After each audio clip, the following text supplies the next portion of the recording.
Okay, with the hour being after 7, open the public hearing. Quorum present. First item, minutes. Make a motion to accept December 5th. Second. There's a second from Kate. Any further discussions? All those in favor? Aye. All right. Make a motion for January 16th. Second. There's seconds. Okay. Any discussions or questions? All those in favor? Aye. Done. Now we'll jump down because we got a couple minutes, right? Right. Yep. What's done? A lot of plans. Is there a lot? Yeah. Oh, 10 sheets. Only 10, 11, something like that. Oh, okay. It's all set, Mr. Chairman. There was only one plan change and it's done. And the decision's on it. Yeah, Jack. Okay. We're not gonna go. Yeah. It's good for you. Anything else? Jatan didn't come in. What? Jatan did not come in. I didn't get them from Phil O'Connell. All right. And New Pond Village is an extension of time.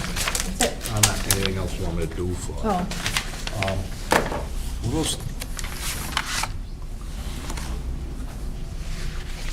no? doing closed caption. We got a letter saying no appeals have been taken.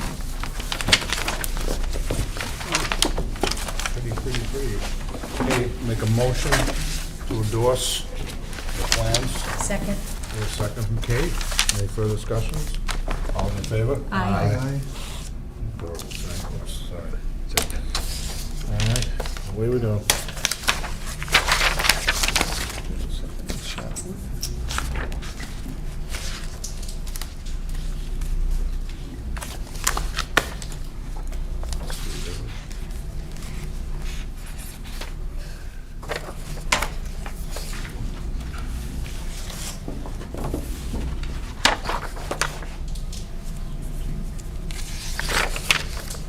You said Ten Jatan plans, didn't Carl? come in.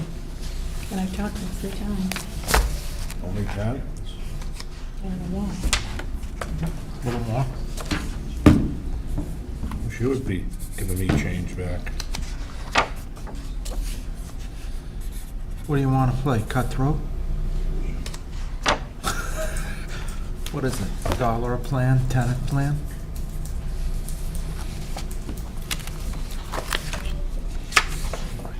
They are pretty though. They do a good job.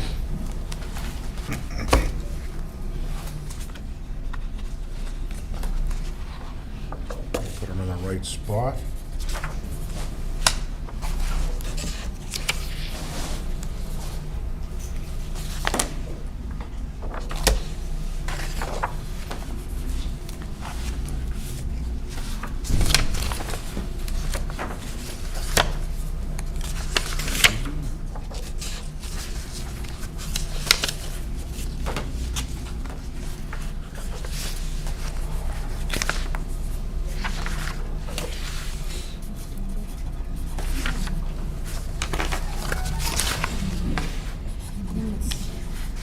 Maybe there's a lousy one. They're doing good. Caleb said so.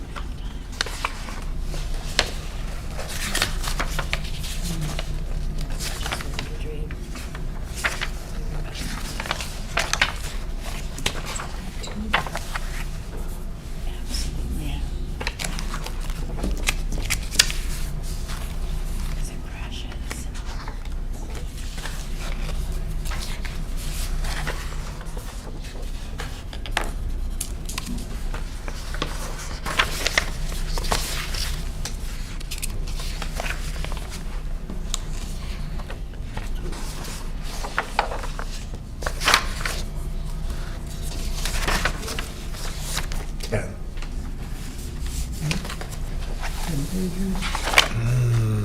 Oh, I didn't put the approved date. Do you remember what it was, Kate? I don't. The approval date? Oh, I don't have it.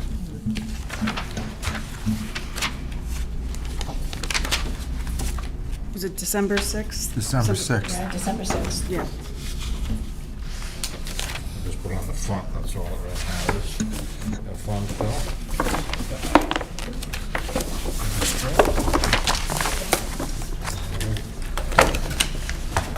I'll do we can do the New Pond, extension while Phil's signing. New Pond Village? Yeah. Yep, it's just an extension of time.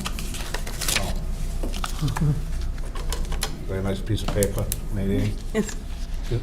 You want a piece of paper? I'll give you a piece of Oh, I have the original. Do you You need? do? Yep. Okay. That's fine. So we can read it. Yep. Thank you. All right, from Mackey as counsel on behalf of Benchmark Senior Living, they want to extend their time to complete the construction.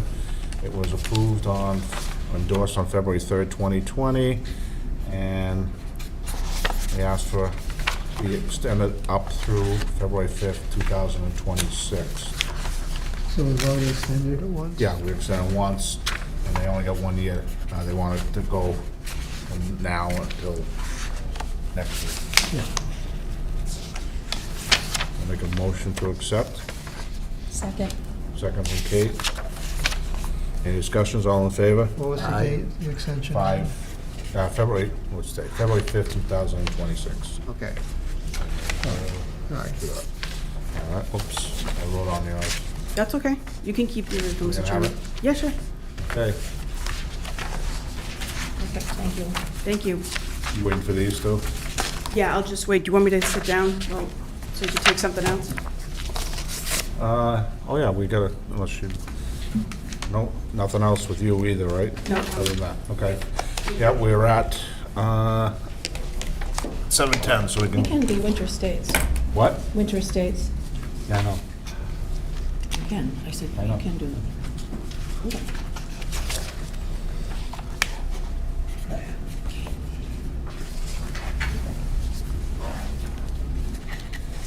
Okay, the hour being after 7:10, we have a continued public hearing for Winter States. And we were waiting for some items from different departments, and John, while you're setting up, I'll read them while you're setting up. All right? Sure. Don't look so happy. All right, from the fire department, February 4th, we find the plans acceptable. We have no opposition to the maximum centerline grade being greater than 7%, as long as it does not exceed 10 for this CMR 1.00 parentheses, a lot of paragraphs. Other than that, he is all set, so you're all, sure you knew that.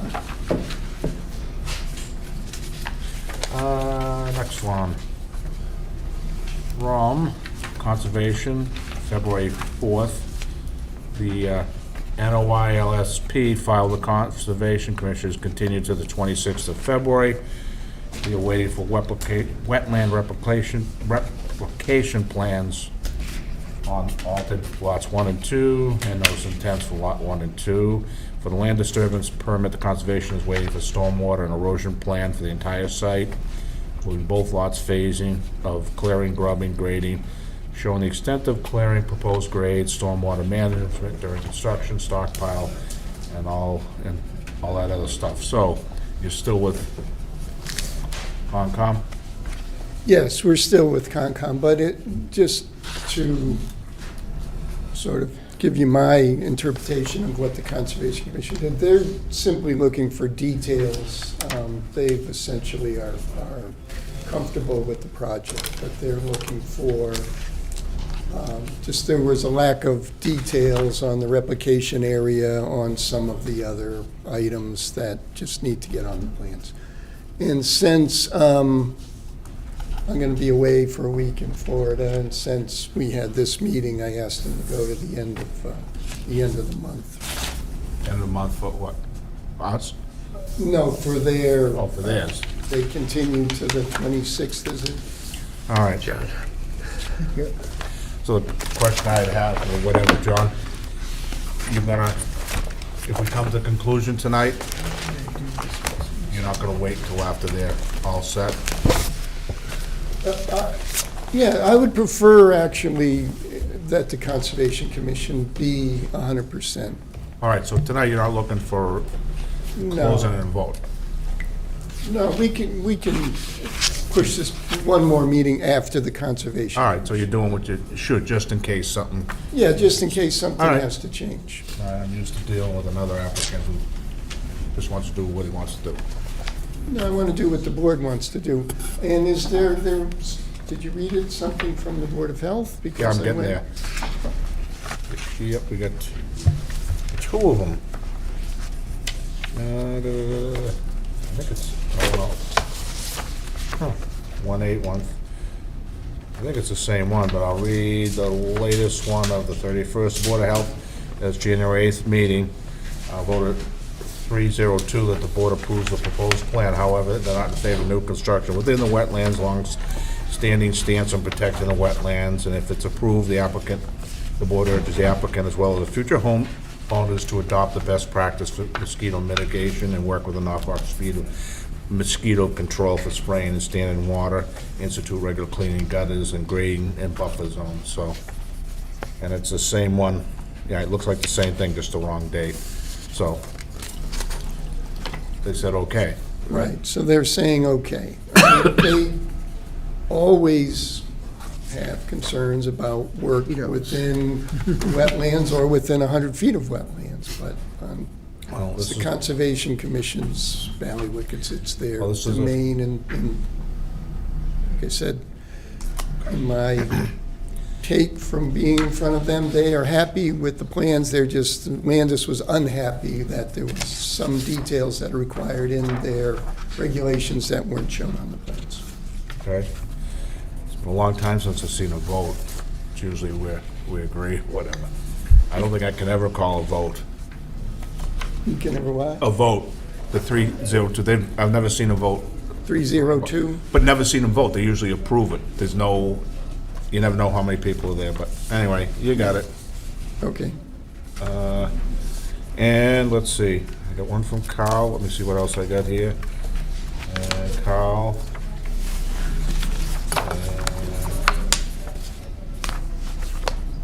Oh, two things from Carl. Carl, first off, you want to tell us what you guys did for the driveway? Oh, yes. Butters driveway. Yeah, the butters driveway. Yes, around the 16th of December, at the last hearing, there was, considerable discussion and complaint about roadway water going into the driveway at 185 Winter. Well, warmed up about the 16th of December, Highway went out there and fixed that. They put in berm, a fairly extensive amount of berm. They paved up the driveway apron so that there's no more road water from Winter Street going into 185 Winter.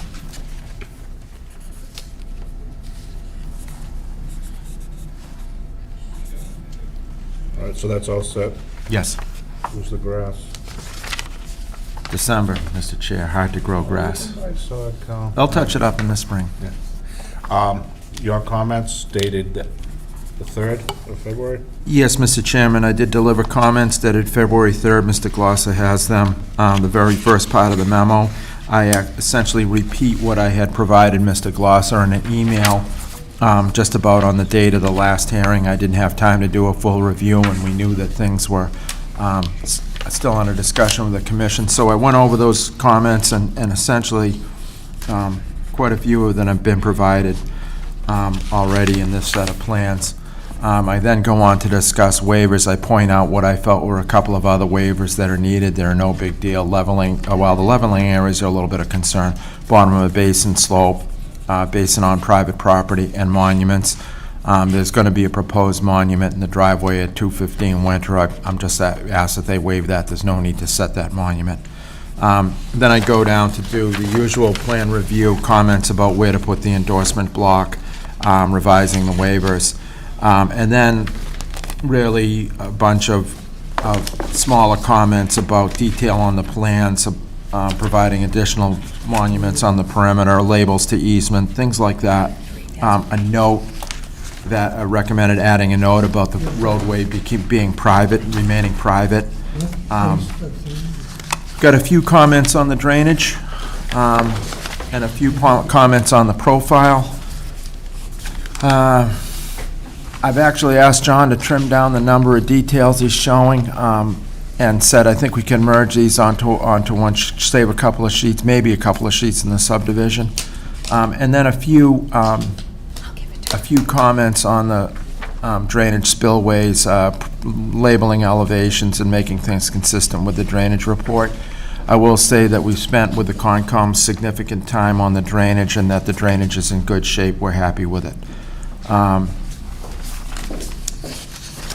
One of the bigger things that I've asked Mr. Glosser when I gave him the comments is to provide a detail of how this proposed roadway will tie into the driveway, the existing driveway at 215 Winter. We've got to come up with some kind of some detail on how that's going to occur, because that driveway is very near the road entrance. It's a new driveway, et cetera. And then the road remains at 8%. Your max is 7%. That's a waiver that's up to the board. We've noticed the level landing area isn't at the requirements specified in the subdivision. Mr. Glosser did provide quite a bit of information from other towns, noting that a lot of towns will allow up to 8%, some up to 10%. Anyway, if there are any questions, please let me know. All right, so going back to some of these, requests or whatever is, you deem those waivers, so those should be put on the plan too. Yes. Yeah, I read a letter from Carl, and there's no problem with addressing all of his But comments. as long as we put them on the plan, okay? Yeah, everything will be on the plan and in letter form to the board, and And the private way covenant and maintenance agreement, you need to give that in to us and Kyle yeah, before the final. yeah. And everything else appears, Kyle, is just your standard items. There's nothing here that jumps out? No. Okay. No, we're pretty comfortable with a lot of review of the conservation on this thing. And even though you don't see it, we see how it ties into the lots, because the lots are before the Conservation Commission as well. So it's, as far as drainage goes, it's a combined package. Okay. No big concerns. All right. Do you have anything to show us, John, or you just? Well, this is, I can show you the whole set of plans, but I think the biggest changes were, if this is your plan of your roadway. Yeah. We had the cul-de-sac bulb going in this direction, which, Carl and Landis and others were correct. It sort of forced us to have easements on the properties that were sort of creating a little sort of administrative issue, right? How do you have a replication on one lot that's for another lot and that sort of stuff? So by flipping the cul-de-sac the other way and then adjusting the lot line between the two lots, now all of the infrastructure that's needed for lot one is on lot one, all the infrastructure that's needed for lot two is on lot two. I know you're not approving the lots, but you are sort of, in a way, going to approve where the lot line is going to be. So we separated the lots in a much more way that made a lot more sense than the way we had originally drawn it up. The other things were the things that we sort of just talked about. I went to the Board of Health. I went and actually saw the deputy chief and explained to him exactly what, was going to happen here, and he's comfortable with it, because the turnarounds, here will match the requirement for him to, be able to get in and out of these lots without having any issues, having to back up or anything like that. So he's comfortable with that. I didn't hide anything. I told him what the concern was of the planning board, and I told him the planning board's concern is because they're saying, well, we don't have any, say-so over actually what happens on the lots. But the Conservation Commission does. So that's going to be part of the order of conditions. And on top of that, the Conservation Commission asked me if their conditions can be put right into the deed of the property, which I just reviewed a deed a few weeks back, and they had conditions right in the deed. So apparently the lawyers are letting that happened now, that this conditions are in the deed. So those things were done. I think those were the three sort of biggest items that we had talked about. As I said, with the Conservation Commission, at least in my estimation, they're happy with the plan. They're going to approve the plan, issue an order of conditions, but they just, Landis wants, and she, it should have been on there. There's a bunch of details on the replication and things that just weren't on there. And, I mean, that's it. We've, because of the Conservation Commission, because of their stormwater management regulations now, we're essentially matching what the DEP says here. And we're also, their stormwater regulations say we have to match both rate and volume. So from this roadway, there's no increase in rate or volume into the wetlands, and from the two house lots, there's no increase in rate and volume into the wetlands. So. Now, the one thing Kyle mentioned, can you show us where the driveway, so everybody knows what we're talking about? The driveway to the abutter's house? Yeah, was that Jackie Lee's? Yeah, that's right here, and as you can see, his driveway goes straight out, so it's actually sort of encroaches into the right-of-way here.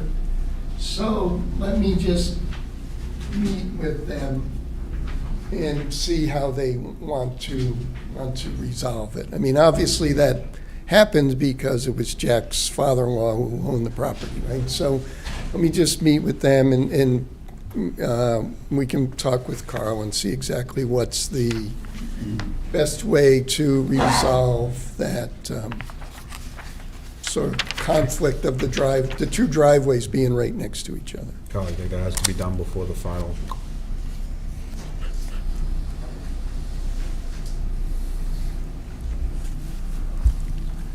I guess, we could take it as a, if you want to move along, we could take it as a condition. I really want to make sure Does that, it, do you feel, if it doesn't, we won't bother. I'm not too worried about anything on this, Mr. Chairman. I will go along with that, what you please. Yeah, because if they don't do a good driveway, then they won't get an electrical permit, a plumbing permit. Yeah, Right, John? right. So, but I just want to make sure you don't have the need, Kyle, to show it. It doesn't affect what we're doing. I mean, the way I look at it, you can always stub a driveway anywhere. You don't control that, so. Yeah, I guess you could. There are a couple of solutions there. Really, what needs to happen is the current driveway curb cut needs to narrow some, and there needs to be a little bit of shoulder, so there's definition between the roadway entrance and the Lee's driveway. And if they're okay with doing something like that, I think this is an easy solution. And I recommended the waiver of the bound. I don't see any need to set a bound in anyone's driveway. There'll be several other bounds here to monument this thing. Yep. And it's easier if we don't show it on the record plan, so people don't go looking for it in the future. There really aren't many other things that I'm worried about. The sewer and water system's good, where drainage is good, where, there's quite a few comments on there, but a lot of them are, they're really plan edit details type thing. The driveway may be the most significant design issue. And of course, providing the waivers that are requested. Yep. I mean, I'm not campaigning for it, but it's a low-volume road, very low-volume road. So, All right. I'll go to Kate. Yeah. I don't have anything. Phil? Just one question, Carl. In your first notes on this project, you mentioned that they would need a grinder pump, and I think you mentioned that our board would want to consider whether we want to do that or not. I don't remember there was any conversation about that, but is that a question still? I don't think so. I'm not sure I would ever ask you, the planning board, about whether we should use a grinder pump or not. I noted it. They're gonna have to do it, and the utility design in the roadway is set up to accommodate pumps on each lot. And the ones that Mr. Glosser specs are very, very flexible in use, so I'm not worried about the wastewater setup at all. What they have done, there's a gravity stub coming from Winter Street There's going to be a manhole on their side of the right-of-way. The pumps will pump into that. If there are any issues, you can access the force main as well as the stub in the road, so that their services are actually set up. So, no, I don't have any issues with that. If I was asked about the, thing I think said, ultimately the waivers are all up to you, but there is no requirement to provide gravity sewer, so there's no waiver needed there. I have no concerns with it. Yeah. I just want to make sure that there was nothing left over. That's all I had. Very good. John? Could you expound on Landis's comments, what items you'll be discussing at Concom? Is that filling wetlands and creating new wetlands or something in that nature? So, so there's two wetland crossings for the driveway, right? This doesn't really have anything to do with the planning board's approval, but this is what Landis is asking. So one is here and one is here. And then there's replication areas here and here. So the draftsman didn't, usually what we would do is blow those up to like 10 scale and then show where all the plantings are going and then show like a cross-section of how much soil we're gonna put in there and what the type of soil is. For some reason, it sort of never got on the plan. And that was a big mistake. It's always on the plan, so I don't know why it didn't get on the plan. The other thing is Landis is concerned, and she wants to have really good control over the site during construction, because anytime you're working so close to wetlands and in wetlands, you want to make sure that you don't alter more wetlands than what John is showing on the plan. So she wants to have a sort of very rigorous plan, which is called the construction period plan, that shows all of these details, right? When it rains and you're under construction, where's the water gonna go, that sort of stuff. So that's what they're looking for. Okay, thank you. Yeah. All set? Yep. All right. I don't have any comments. I know we'll be getting a few changes. Anyone in the audience have any questions, comments relative to winter estates? No? Okay. All right, we need extension? All right. So, John, we'll do it through the end of March, the extension? Yeah. And when you're Well, gonna, we're 26, I think, is that a Wednesday in front of the conservation? So sometime after that. the so we're next- gonna need end of March for the extension? Yep. Okay. What date? March 6th or March 20th? No, for the Oh. extension. March 31st. How's 31st sound? Yeah. Okay. Make a motion to allow the applicant up through March 31st, 2025. Second. And a second for Phil. All those in favor? Aye. Aye. All right. Now, you're the 26th. What's our first meeting? March 6th. You ain't gonna make it, are you, John? I don't see why not. You need 2 weeks. You can't even get it in. I'm gonna be off for a week. You wanna go to Yeah, the and end of March? I'll be off as well, so I won't be able to Why don't we work. go to the end of March then? I don't wanna do this again. I mean, Yeah. it's no problem. It's just that next time I'd But, well, rather have it. if you're there on the 26th, that's 2 days away from the end of the month plus Yeah. 6, so that's 8 days. You'd never, doesn't meet the Yeah, 14th, so. well, nobody's gonna be working in here before that, anyway, right? Do you know what I mean? No, it's not an easy site to access and to work in, so we're not worried about getting in Telling you there it's and. not going to start it ahead of time. No, I didn't mean that. I just Oh, meant okay. that, it's not holding anything up. That's what I meant. Okay. March 20th at 7:10.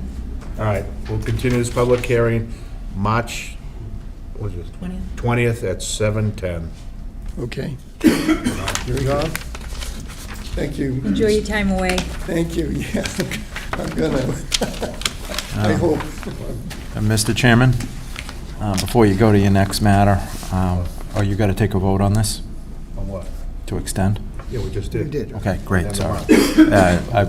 Before you open up the next hearing, I've got to recuse myself because I'm involved with the county from my own town. Wow, you got something going, huh, Cal? All right, well, since it's past 7, why don't we just bang out Optima, right? You're getting that? Optima? It's not going, right? I don't know. Who's Phil?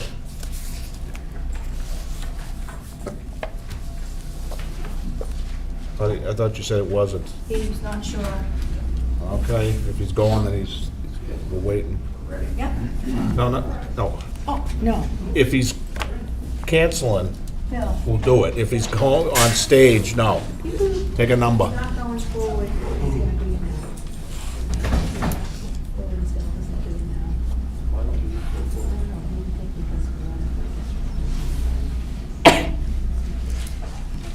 because Excuse me. Thank you. All right, he's gonna present. All right, so they're going forward? Yes. All right. I heard him say, I thought that's what I heard before. No. All right. All right, so we'll go, let's jump to Kearsarge. You got that?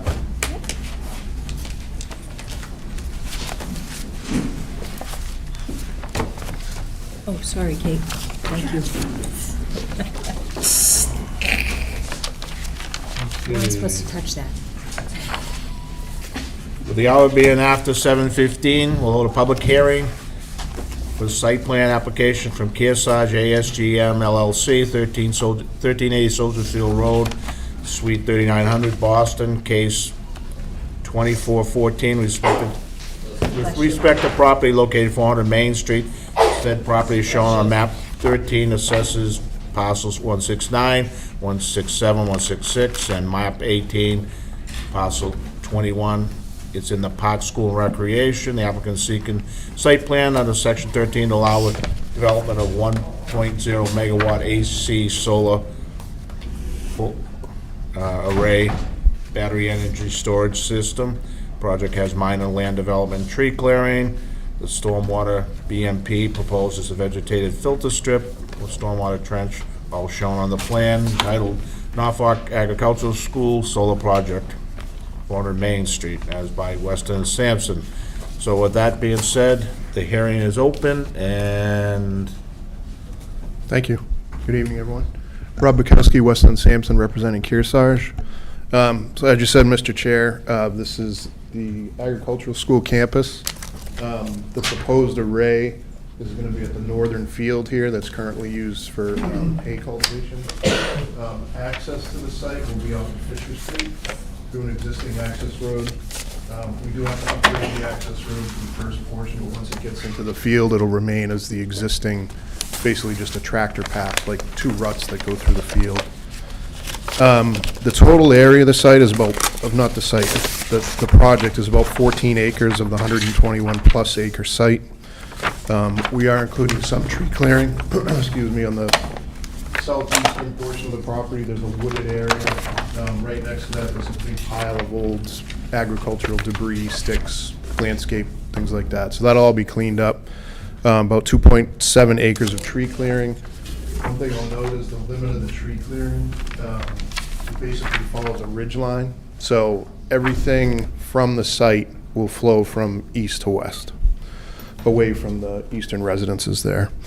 Since this is dual-use project, it will be used for agriculture underneath, so these are elevated and they're tracking systems, so unlike the fixed tilt that face south, these will track, they're oriented in north-south rows, as you can see here, and then they'll track the sun throughout the day. They're about 11 feet high on average, which allows enough room underneath for, farming, agricultural operations. They move at about a 60-degree angle, so at the lowest point, they'll be about 7.5 feet above the ground, and at the high point, it's about 14.5 feet. The area used for hay is about 9.6 acres now. That'll be increased to about 11.6 acres total. We've already been through conservation and received the order conditions and the land disturbance permit approval. Part of that was the stormwater feature that the chairman mentioned, which is basically a small trench on the western side of the access road.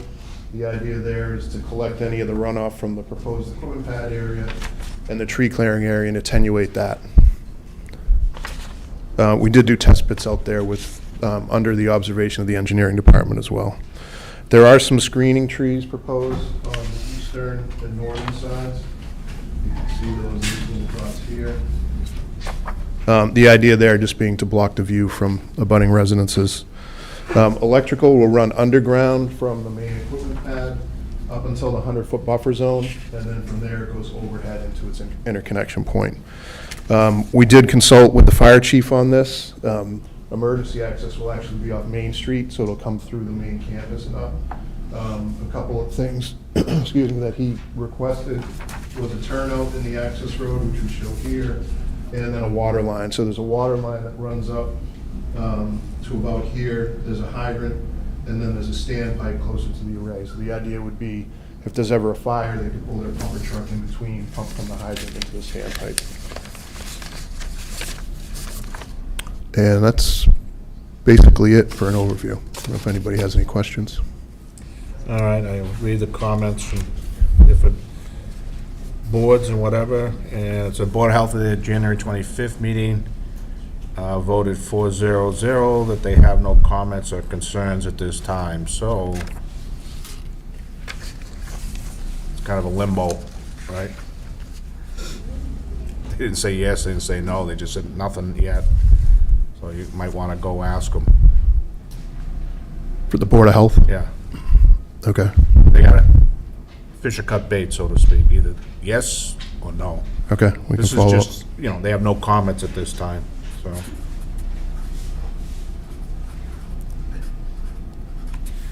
We have that a lot, but still, you don't wanna get it. From our deputy fire chief, we have, his notations here. Said the design stamp is current. Roadway shall be designed to handle the imposing load of their apparatus. They want an all-weather driving surface, if not permeable. Fire department prefers a hydrant provided near the best. I assume that's where you put it. Have you seen these? This is back on January 2nd. No, I've not seen those, but we did consult with the fire department. All right, and a plan depicting standpipe system will be required according to NFPA 14 and maintenance and testing per NFPA 25.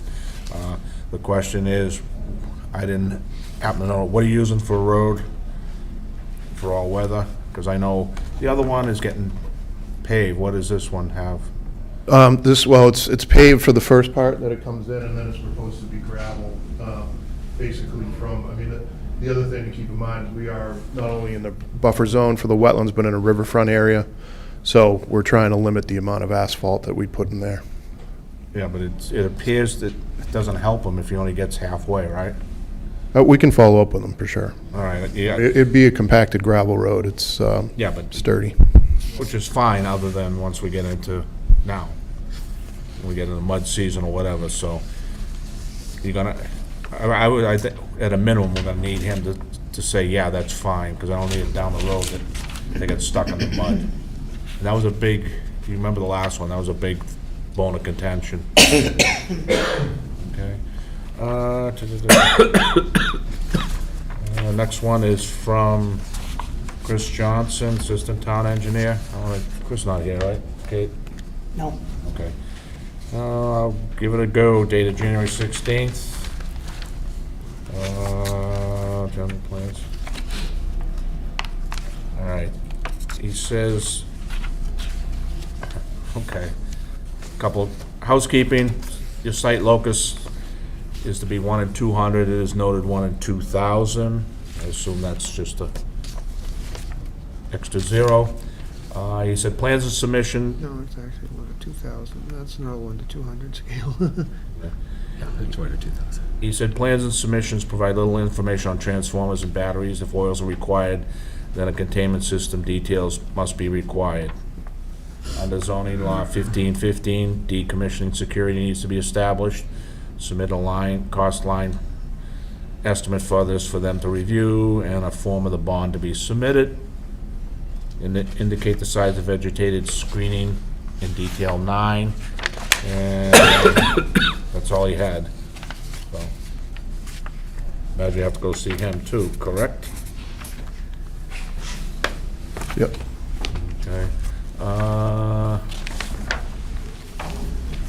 just have a copy of an email from Sue Shockett, and it talks about, will the town be willing to check with the DOER commissioner to see with a formal investigation about the complaint about building permits on the solar project, and that goes back to the other one on North Street, but I think she's just bringing it up for this one. Okay, so I just want to have that here so that everybody knows we got it, and, Sorry, who was that email from? excuse me? Who was that email from? Susan Shockett. Should have had a bunch from the last time. So, all right. Of course, the last time we had a court order telling us to go forward with the site plan review. The- Yep, all right. You have anything else to show us? You're all set? All right, we'll open up the board, and then we'll go to the audience, okay? I'll start with John. John? How close are the rows of the panels? From one north-south row to the next north-south row? Oh, in between? Yeah. 21 feet. Got you on here.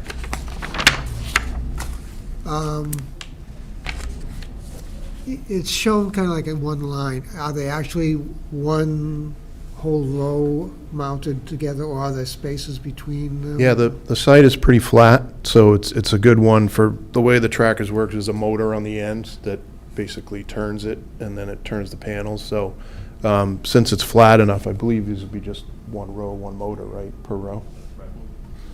So there are no, sorry. Yeah. I'll just introduce myself, Dan Voss from Kearsarge Energy. So, Rob, you can throw to me for certain questions. But these are designed as shown, so there wouldn't be gaps in between the tables, other than the gaps that have been allowed for vehicles to get through with the hayride. So, because of that, then, would the fire vehicles be able to, the road is on one side of the array, kind of, would they be able to effectively fight something on the other, on the far side of the array if that was an issue? Yeah, so we've reviewed the plan set with the deputy chief, and we will clarify the roadway material. He actually has signed off on the material that's shown on the plan set, but we'll get that clarified. And his request was to have a staging point with a dry standpipe close to the battery energy storage system, and he indicated that they would not expect to take vehicles into the array area, so he actually didn't Okay, look for... so he didn't plan on vehicles No, actually entering? no. Okay, so that should,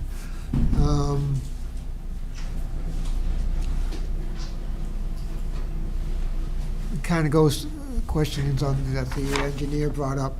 You said the heights of the panels would vary from what was it? Well- Averaging like 11 feet, but from 14 to 9 feet? So the as they post- tilted? The post height is about 11 feet, and then as it tilts, Panel it'll go height. from about 7.5 to, say, 14.5. So what height would the trees be that you're mounting, you're putting in as a buffer area? Check. Because if they're 14 feet high, a 7-foot tree is not going to do anything. Yeah, I mean, there is existing vegetation on part of the east, and the topography generally slopes to Away. the west, away from that area. I just need to check the detail here.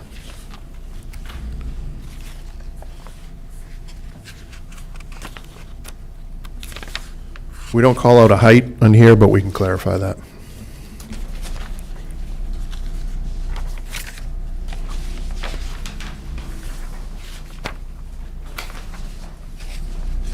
Oh, sorry, there it is. Thanks, Dan. Yeah, so 10 to 15 feet.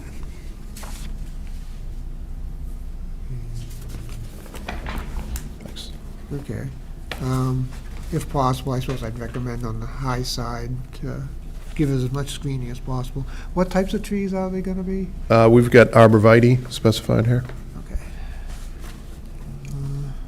And they will grow higher than, it depends what kind of... Yeah, like Right. they'll grow Yeah, as that's it. time goes Yeah, on. tend to get the deer-resistant ones. Yeah, they like to eat that. So fire entry primarily will be through the Main Street entrance, and then you'll have pavement to a point, and then you're talking gravel. Okay, so that's a fire issue. I don't need it anymore. Where, What areas are considered wetlands on there, or are they? Actually, I have another sheet that I can share that might be.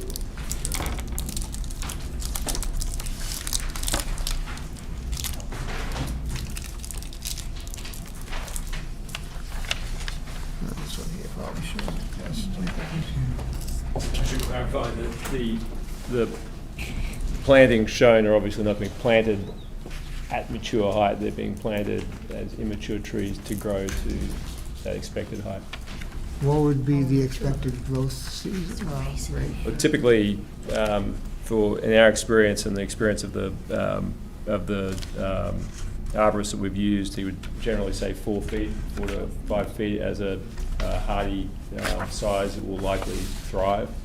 Larger than that, and they can be less successful with planting these in the summer. So we'll be starting at 4 feet Right, to and grow and to then a grow higher to- elevation. and a species that specified here is stated 10 to 15, but we can look at it, whether there are species that. So what type of growth rate, how many feet per year would you expect? We don't look into that. Okay. So I guess I see a plan here. I can kind of see it there. So you're off to the east of the wetlands, okay. Yeah, so to answer your question, the riverfront area is shown in blue, the orange is the 100-foot buffer zone, and then the red is the 25-foot no alteration zone. So there's a wetland area here, and then up to the west side. So really the only, the reason we need to go in front of conservation for the notice of intent was for the access road upgrades in the riverfront and the buffer zone area. Okay.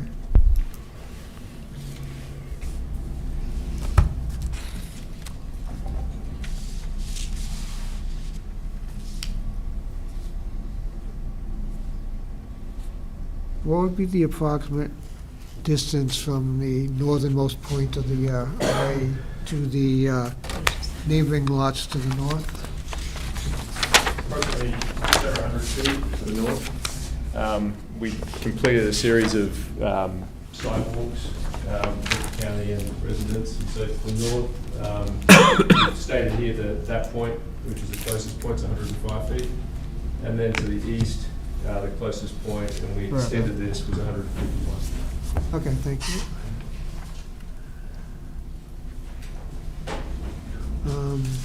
Question to you, Mr. Chairman. Yep. Is this, do we have to assign an overlay district to this area? How does the solar overlay district? Still an overlay, it's still Park School and Recreation.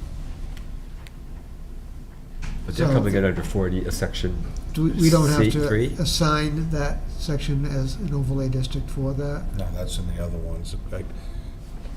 It's supposed to be that if you're under the Dover amendment, none of that applies. None of that applies.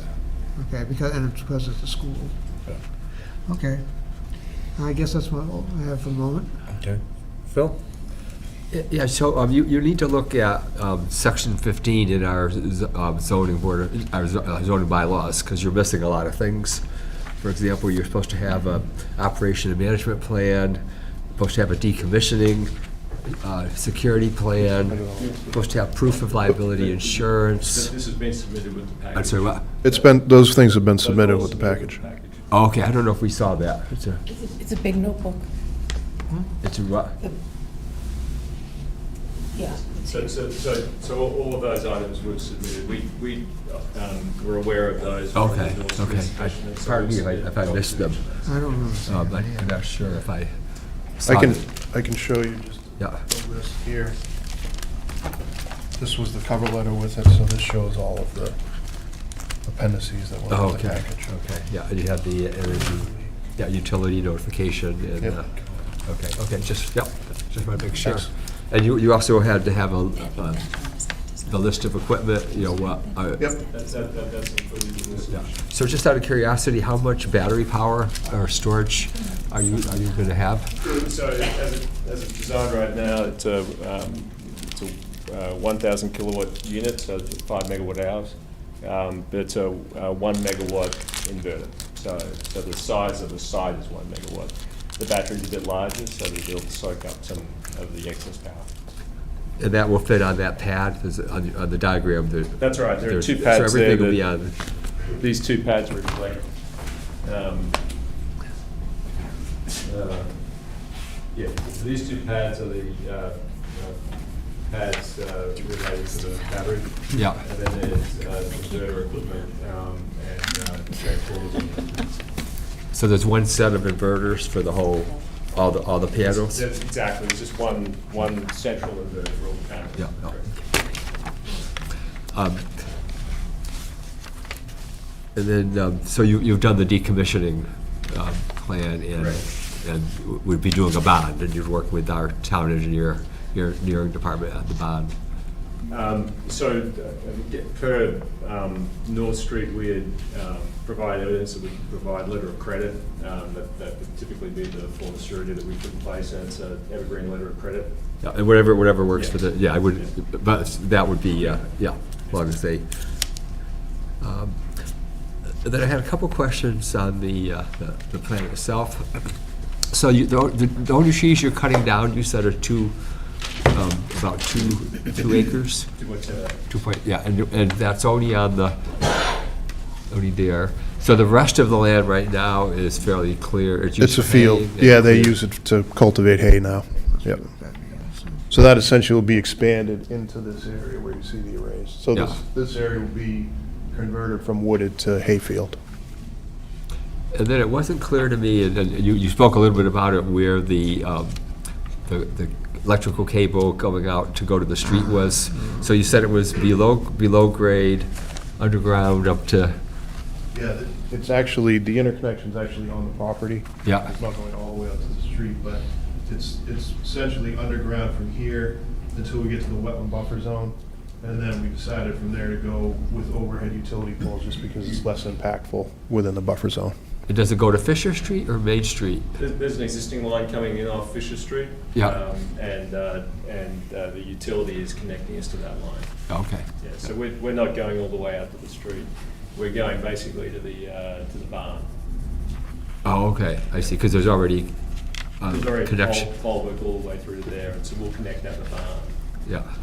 And when will it come online? Is that like, Sorry, so oh, when will it come online? Well, depending on approval timelines, it would likely be the first half of next year. But you have all the approvals from Eversource? Yes, we have all the For the Eversource connection. approvals, we have the DOER approvals. Yeah. The array itself's been approved as an agricultural array, and the farm plan's been reviewed and approved by the state. And what's the life expectancy of the solar panels?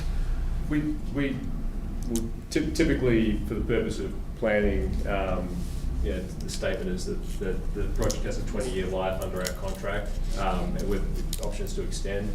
I've decommissioned, I've recently built an array next to a 40-year-old solar farm in Beverly. So the panels have a long life expectancy, but they have a warranty through 25 years for a degradation rate of 0.5%. And so basically, 25 years, they'll degrade only 0.5% per year.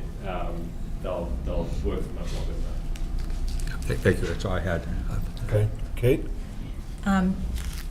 Just to stay on that line for a minute, did you say it was, you have a 20-year contract? Is that what you said? I'd have to go back and check the lease. I believe the term is 20 years for the term, yeah. And just to, let's say in 20 years, you no longer want to renew that lease.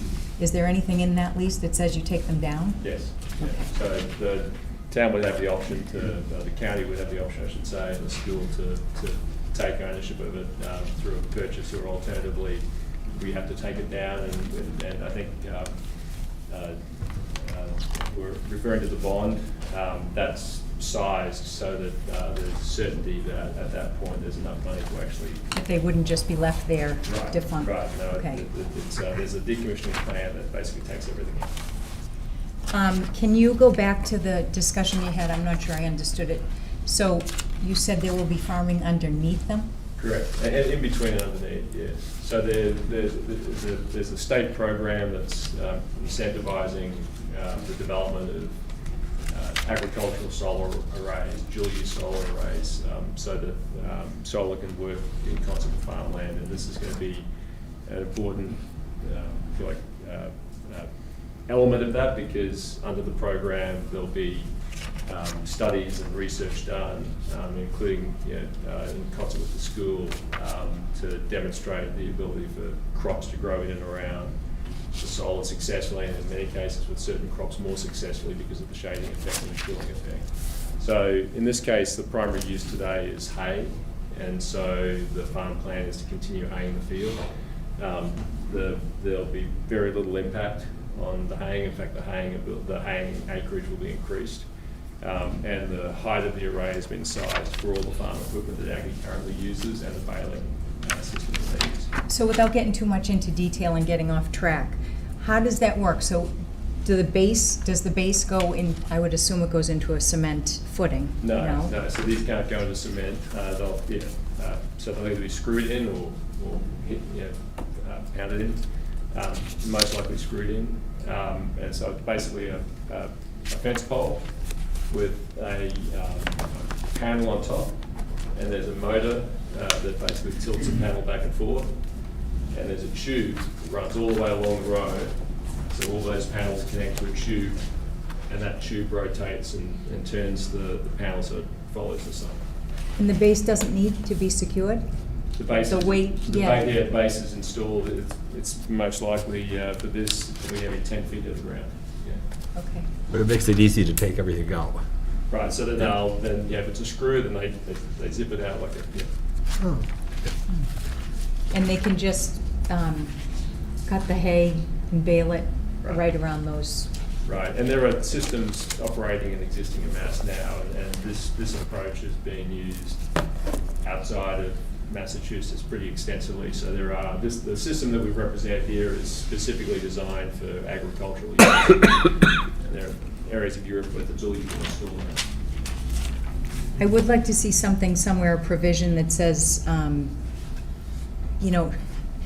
to make sure those arborvitaes don't just get planted and dry up and die. I think we have a requirement, it may already be under our permit. But yes, no, we need to maintain it, and that's fine. Yeah, we'll maintain and ensure that they continue to grow. Yeah. And you do fall under the Dover Amendment, correct?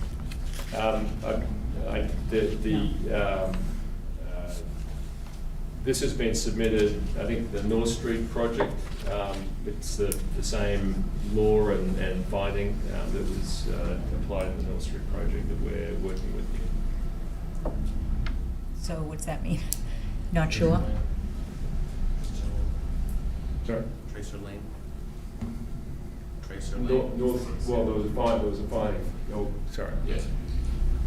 I'm not a solicitor, but this particular issue was reviewed and resolved when we applied for the application at the farm on North Street a year ago. Is that what Sue Shuckett was referring to? Correct. Yeah, no, well, Yeah, Okay. okay.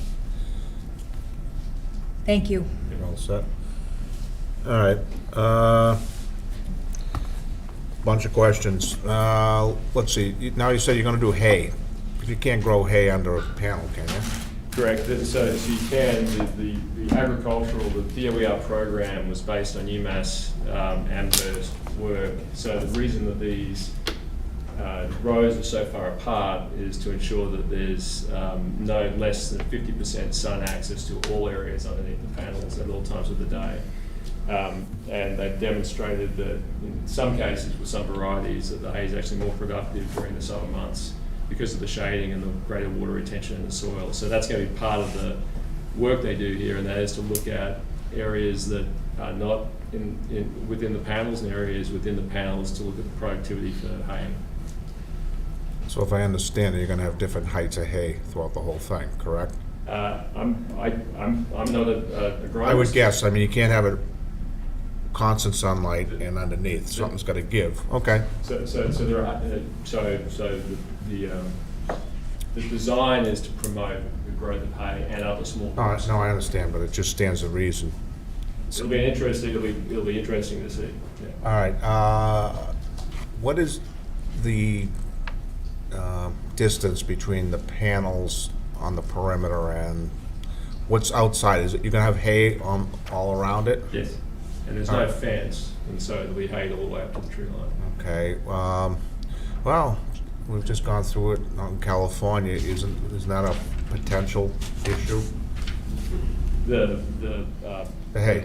Hay catching fire? Yeah. It's currently an issue regardless of the solar, and the solar Yeah, is- but you don't have a solar panel out there getting hot either. It's like my grass.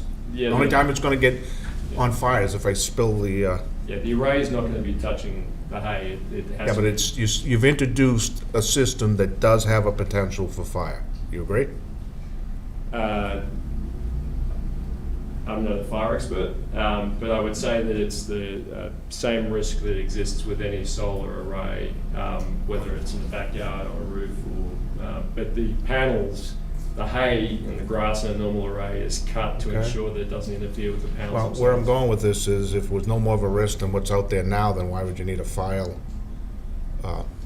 hydrant out there?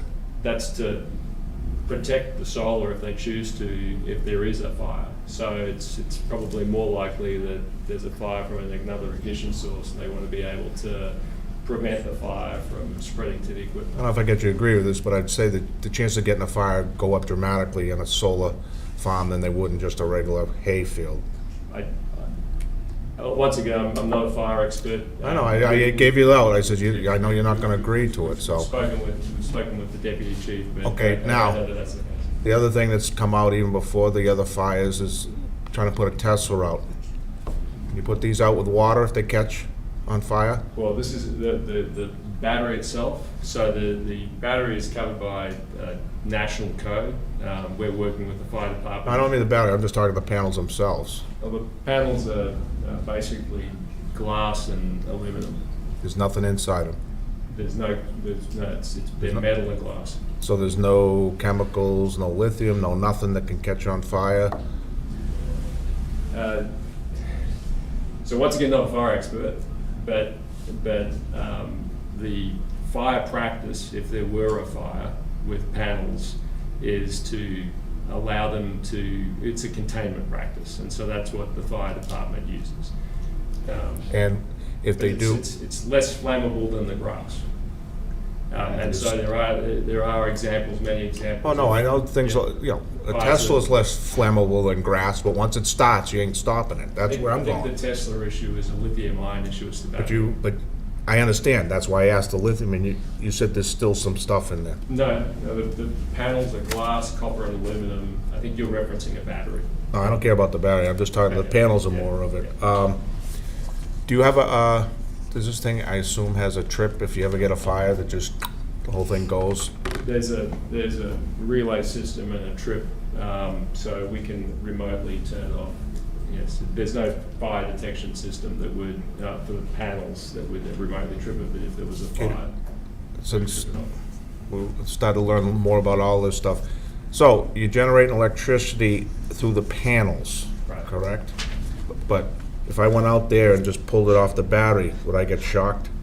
The battery is fenced. You won't No, be not able the to- battery, on the upstream side of it, coming off the panels. Is there any electricity flowing from that, from the solar panel? Yeah, if you were to climb up and unplug the panels, it would be live. It's dangerous. But that's why But- at that height, it's. Where I'm going with this, you knock it down, it's like pulling the main out of your panel in your cellar, all right? Are those things still alive if you do it where you pull the plug, meaning you shut it off? So the DC energy, the panel has the potential to produce DC energy if it's Okay. in the sun. So you can still get a shock? If you cut the two wires attached to the panel and held both wires and stood in the sun, you get a shock in the same way if you cut a power cord and held it, yes, but not the same level. Where I'm going with this is this thing, if it trips, your breaker at the battery, Right. right?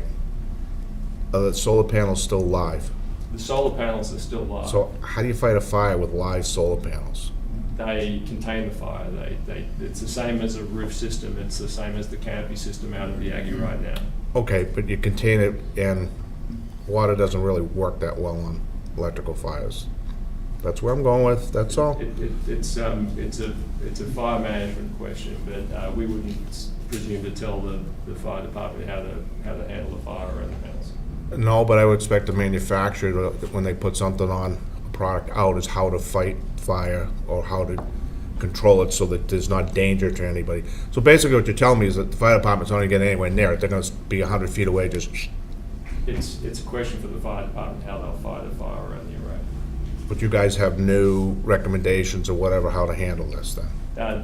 The recommendation with solar panels is containment to stop. So if a piece of equipment were on fire, you contain around it, and the fire department, these are No, I understand. 11 feet in the air, so you can walk under them.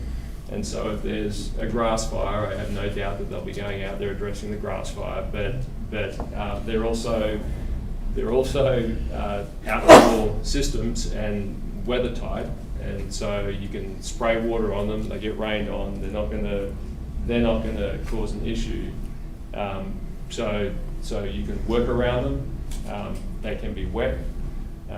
It's no different to the panels that are on all the houses. No, I And understand so- that, but once they catch on fire, it's kind of like anything. You don't want to be around water and fire. Similarly, buildings have electrical services in them that don't always, they have panels on them as The well. first thing the fire department goes, boom, so there's nothing coming in off the street, so the whole building is dead. You're deriving your energy from the panels, which you tell me is not dead, so that's, Yeah, that's a fire management issue for the fire department. Yeah. well, if you could get some answers from them. Now, you indicated for, this will go next year?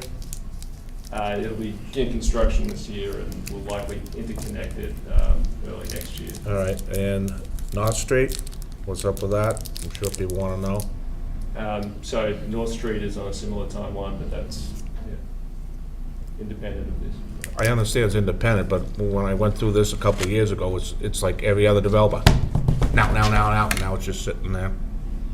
Well, as you may be aware, with North Street, we were going through certain processes, legal processes, and they've been resolved. And so now we're getting permitted on this, and the plan is to build North Street and have it completed next year, right about the same time.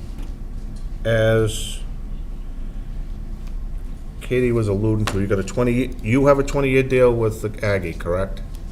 With the county and the agriculture. Okay, Norfolk County. All right, not the school itself. It's, I know that's the entity, but, Yeah. okay. So, at the end of, and you have, in your agreement, do we have a copy of that to say who's responsible for the maintenance of it? Is that in here? The agreement, I believe the agreement's in there. Yes. Between you and the county? Yes. So that there's, grass needs trimming or this or that, we That's know right. who's. That's our responsibility, it's in the lease. Yeah. Okay. Now, the other thing is, at the end of 20 years, you gotta pull these out? Yep. No matter what, even if they're still good? Unless choose to extend the contract, in which case we would continue, but as it stands, at the end of the current term, if the county chooses to end the term, then we pull it out. Okay, since you have it with the county, it says at the end of 20, you gotta pull them. That's between you and the county, correct? I'd have to refer to the lease, yeah, it's public. Well, where I'm going with this is, what's the town's protection if the county says, nah, just leave them?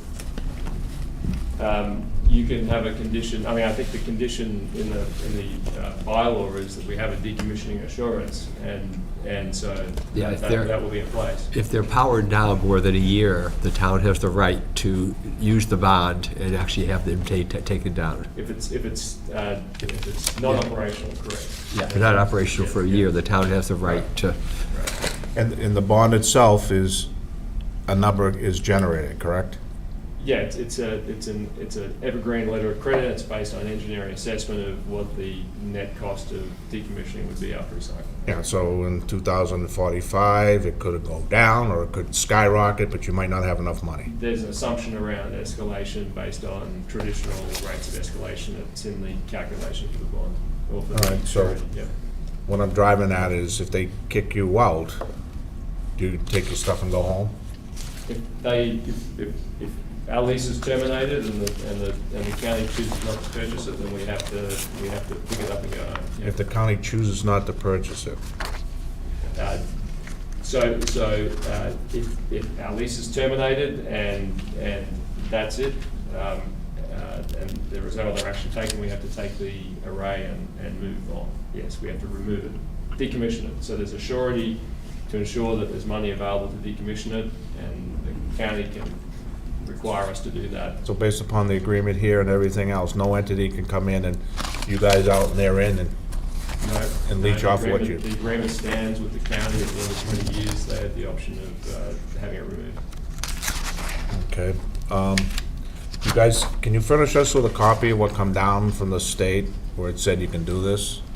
I believe that was furnished previously. It wasn't furnished a copy yet. If you would, because this has been mine from day one, I say you can't do it, is it's a public entity and you're making money off it. You guys making money, or you're just doing this for free? We can furnish a Right. copy. We have an agreement that. So, but where I'm going with is under the Dover Amendment, more than that, this isn't really Dover, it's public schools, you're allowed to, there's no zoning, all right? So what that means is public, you guys aren't public, but you're deriving, That wasn't the basis of the ruling, but I'm not a solicitor, but we'll provide you with the language of the ruling. you know, this has been since day one, I started this beating when this first came, and I guess what we could do is, you could open a casino there and say it's for the school too. Once again, it's not reliant on. I understand, but this is what I don't particularly care for, is taking advantage of a zoning thing. Just, I'll go with the ADU, they're just saying, nope, we want it, you got it, so what's to stop it? You and I want to do a casino there too? Yeah, I don't believe we could, because the ruling was specific to solar. Yeah, but we can make a new ruling. Believe me, they can make new rulings every day. So, all right, so if you can furnish us with that amendment, or not the Dover, whatever come down and how it come down, so if anybody asks, like Yep, Ms. then we can Shockett do or that. whatever, We can we do have that. Yes. So, okay, that's, I guess that's enough for me, but anyway. Now, I'll open up to the public, and I'll ask you if you had any questions, comments, come to the podium, name and address for the record, state your question, who you want to answer it. So, anybody raise your hand?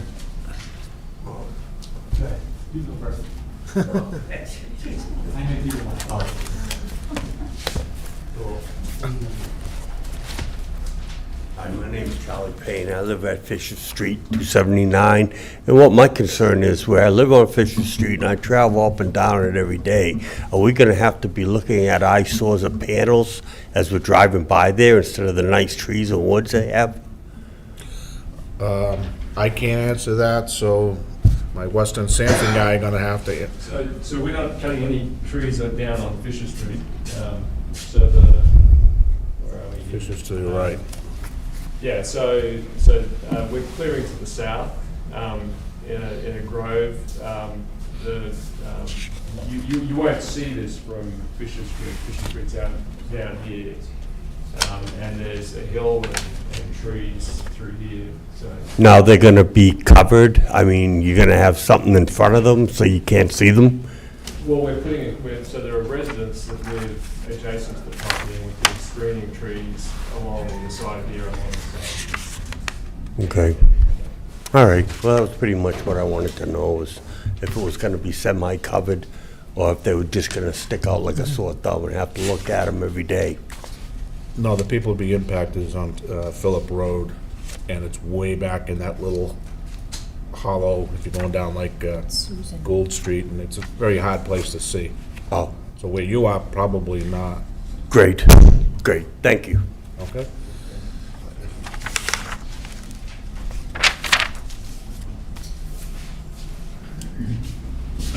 Hi, my name is Pete DePasca, 15 Beethoven Avenue.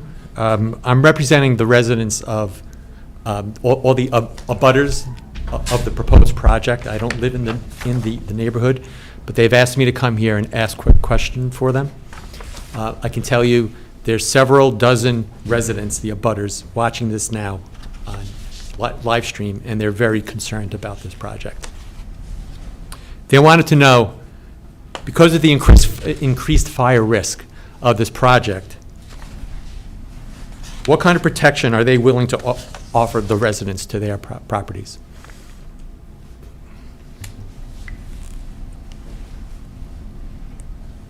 Oh, you're asking that to us?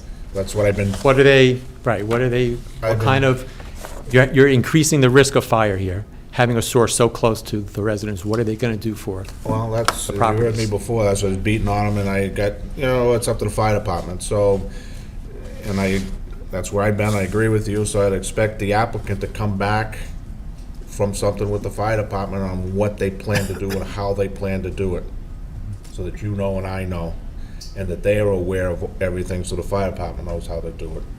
Okay. What they want, will they need some of the hay near the fence, cut down, whatever. I want them to come back next time with the whole thing, with an agreement with the fire department. Here's our fire protection plan. Okay.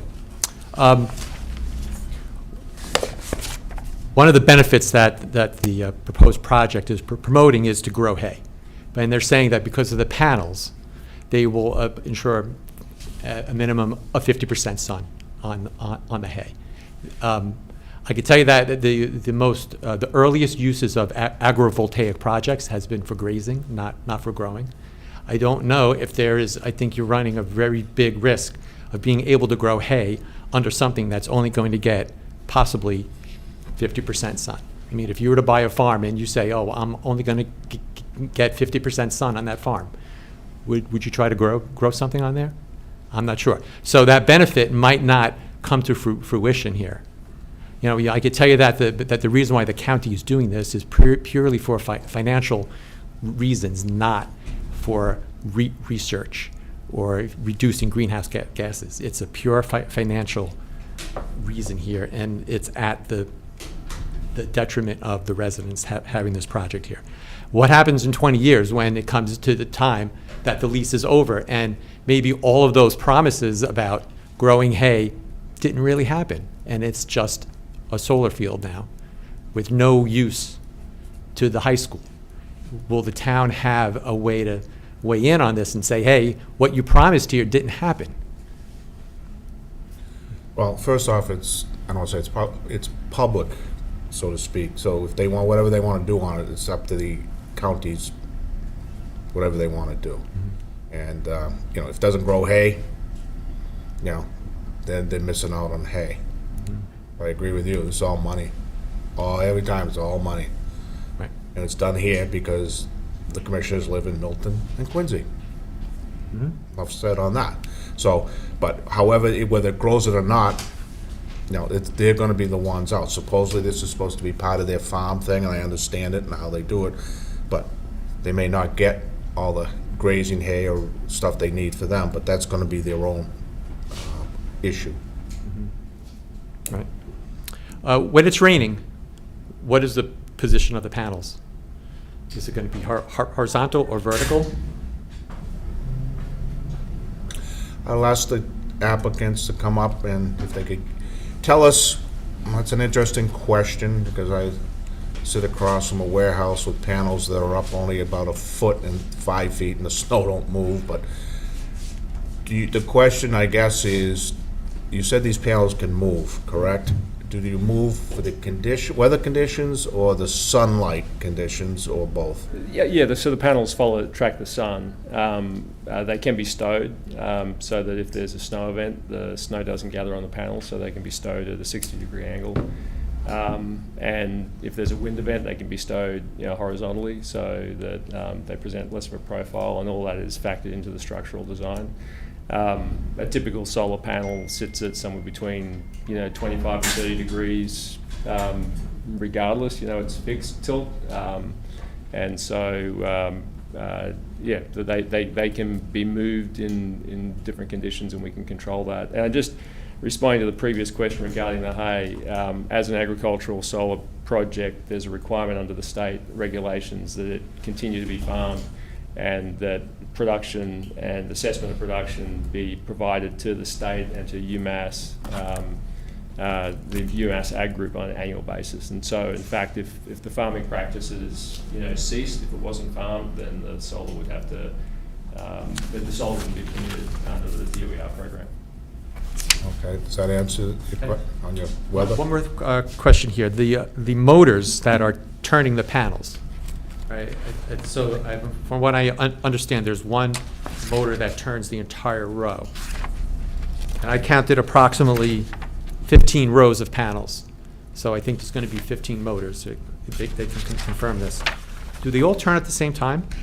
And are 15 motors going to be turning at the same, be on at the same time? And what kind of noise is that impact going to be to the residents? That'll be our solar man. Yeah, so the motors are pretty compact, small units, and they're going to be tracking with the sun, so it's going to be almost not noticeable. And so the noise is not going to be an issue, certainly not at the boundary of the property. And I doubt you're going to be aware of the motor noise within the array. Do they turn all at once, or one, like you said, one row at a time? No, they'll all follow the sun in the same way. Yeah. So they'll all track at the same way. Yeah. Okay, but it doesn't mean they're all gonna end up at the same degree, because when you get trees and everything else, okay. All right, and are there any hydraulics involved? Is there hydraulic oil or anything like that? Any kind of oil that could be leaking from the motors or from the gears or anything like that that could impact the soil? So the motors are sealed systems. There is, it's a moving system, so there are going to be areas where bearings need to be greased, but a typical O&M practice for a large solar field, you may use 2 tubes of silicone grease across an entire field, and they have non-toxic, natural silicone greases that can be used in these. They're used for farming. That's all I have. Okay. Thank you. Thank you. Anyone else?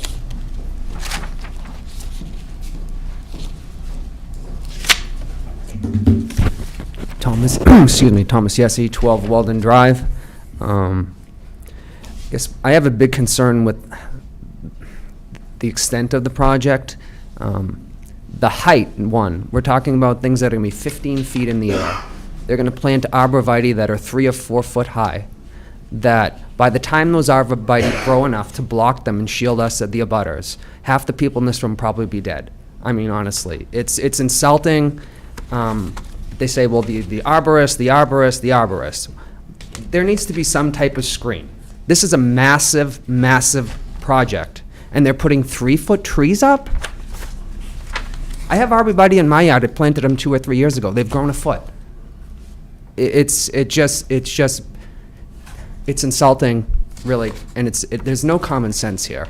There's absolutely no common sense. This array is going to be 100 foot off my property, and if it catches fire, they're going to let it burn out. And we've seen, as Chairman Conroy said, you get a gust of wind. I mean, we're letting a fire burn out, and 100 feet off my property, and I'm supposed to feel like that's somehow safe and a great plan. Clearly, it's not. I mean, I'm not a firefighter. No one in this room is that I know of, but you don't have to be an expert in this. It's common sense here. There just seems to be a total lack of common sense with any of this. I think it'd be good to look at to have the fire department to respond to all those questions, because they were the ones who should respond to it. Yeah, I guess the question is, why is it 100 feet off the property? Why are they 15 feet in the air? I don't think this was originally supposed to be 15 feet in the air. And why are we planting 3-foot trees? I mean, you can walk in my front door and see that entire field. I'm going to have this monstrosity in my backyard, and there's going to be 3-foot trees that are lower than the fence in my backyard. So you have no trees, anything between you and this field then? There's some pine trees, but I mean, they don't give you shield at that level, and certainly, and most of the trees are not evergreens, and so you get into 6 months of the year here. This is going to, you walk in my front door, you can see to the back of that field. There's absolutely no screenage here, and they're not proposing any legitimate screenage here. Okay, I question? mean, I don't know if there's going to be a berm put up, but I mean, 3-foot trees is just, it's unreasonable. It's unreasonable on its face. Well, let me address the question to the design engineer, Weston Sampson. It's hard to tell in your plan. You guys knocking the trees, you clear cutting right to the line? No, we're not. So where we're cutting the trees, you can see, But I'm on Walden, so I'm He's not up in the, talking he's about on up here. the I'm top talking about part. up here. So Yeah. I live right here, and these are 100 feet off my property. And we're talking about putting 3-foot arborvitae's here. What does that do for me? On a 15-foot structure? initially you'll be able to see it, but, you know, at maturity, these will be 10 to 15 foot high.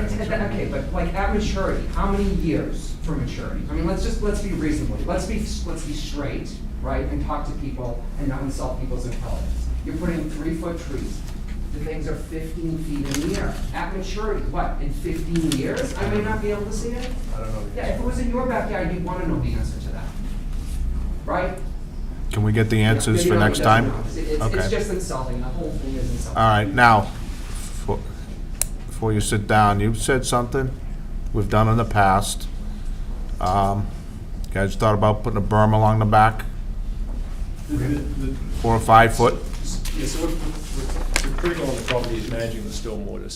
So creating berms to create screens is probably going to create water issues for Okay, property again, owners. but I'm up here. I'm not talking I'm up the here. Hoover I'm up here. Dam. Not down here. I'm up here. You're also going to be looking directly down these roads. So you're not going to be looking sideways into the array. So you're looking down. I the understand that, road. but this, my entire property is several arrays that go along my property. It's not one. I'm not looking at this, I mean, really, I'm gonna look at the space, but not the array next to it? Guys, come on. I mean, let's be reasonable here, and let's be like truthful and So, frank here. One more thing. Oh, no, it's, What would please. do to the property value of the people that are living in Okay, it? sir, One at a time. one at a time. Now, what I'd ask the Kearsarge group is between now and the next hearing, go out and stake the back end, top end of where the panels are, so that everyone can see where they'll end up. So you know exactly where you'll see those panels. I know right now where I can see into the field, and I understand, but now you can get, it's a little bit clearer when you can see some orange stakes and you go, oh. Just want to clear it up, so, you know, something can be, if something needs to be done, it can be done, and you can see what you're up against. Yeah, I mean, and I would just say from the haunted hayride they have in, the decorations back there, the skeleton, like I can see it all. I can see it all, and they're not 20 feet in the air either. I'm gonna be able to see all of it. Well, just stake out the back, guys, just a couple bean poles, 4 or 5 of them about 20 feet apart, just so at the end of, so everybody can get an idea, and it gives you an actual visual and them too. Okay? And again, as you just mentioned, now it's a property value issue, right?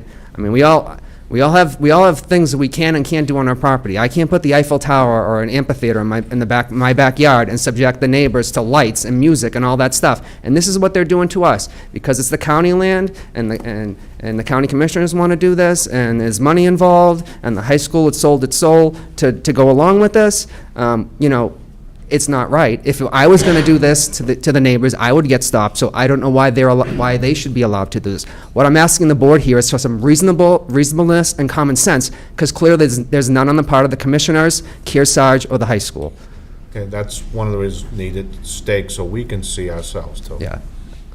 Okay? Yeah, I would just say, like I said, from things that go on there with the high school, we're going to see it all. Yeah, all right. It's clear as day. And again, and I'm happy to walk you through my house. You can open the front door and you'll be able to see all through there. That's why we want to stake, Yeah. so if we come up, we can at least see what you're up against. Right, and so just what they've got set up, so it's like, okay, either they take care of this project, or I spend tens of thousands of dollars building a berm, trying to get my own trees, because they're not doing what they're supposed to as an abutter. That's not fair, or B, like, it's gonna affect the property value of my house, I sell at a loss and get out of there.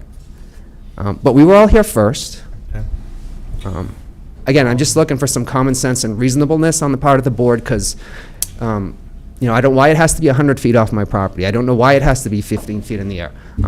You know, This is a little out of the norm, but not after what's happened over the last 6 weeks over Right. the country, is talk to the insurance company and see if they get a different view, meaning, is it gonna be your rates going up, or they all set with this or whatever? It won't impact them. Well, you should at least tell them, and if they need something extra, so. You mean So rates what's going up on in his because of? property, and that this is not going on in his property, it won't impact his insurance. Yeah, but he should get it from his people, because if they go, so just talk to your guys, they might know. You mean, Jack, with rates going up because? No, tell them they're gonna build a solar farm behind his house, and is that Yeah. gonna affect what he's paying every year on homeowner insurance? That's all. Just- It's a part and aside from that too. You try to sell your house now with this behind it, and you have full view of it, because they're trying to plant 3-foot trees there.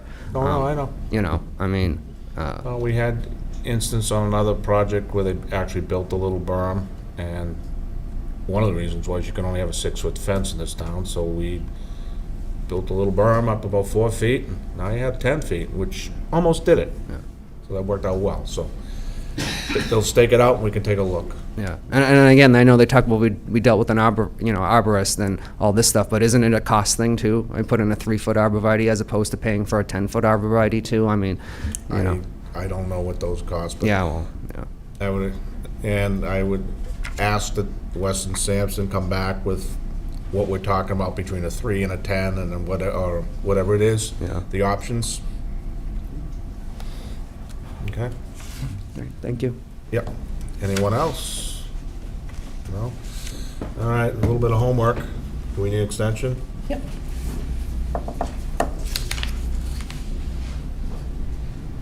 All right, How far up do you want to push them?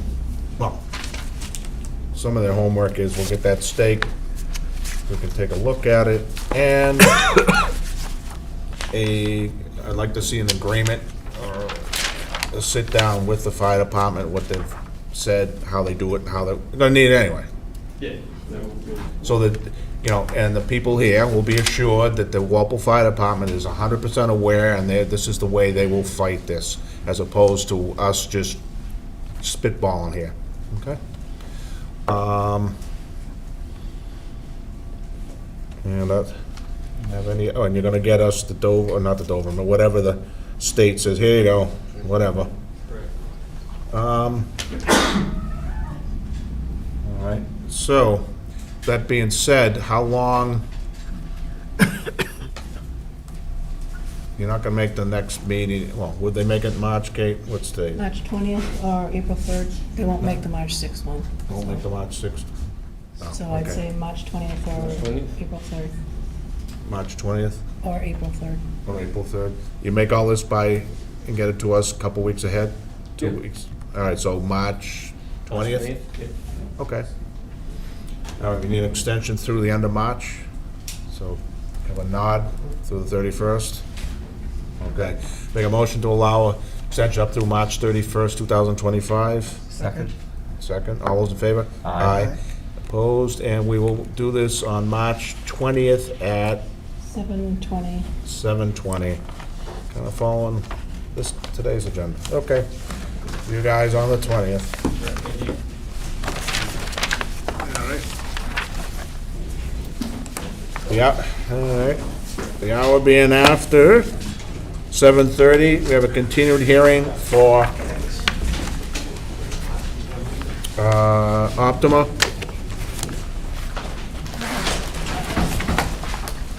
I have that stuff back.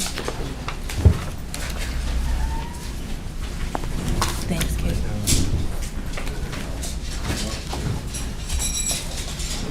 Up the bottom.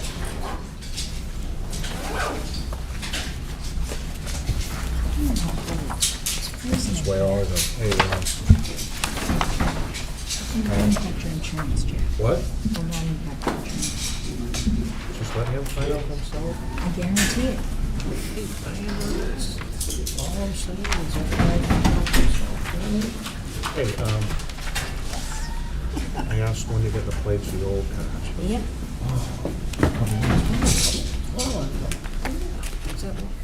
Well, if we can get them and stand in line and this and this, or I give Katie an extra $30 and you guys take It it. doesn't go to me. Well, whatever. You know what I'm saying? It's like $30. Boy, she must be backup money somewhere that I don't know about. All right.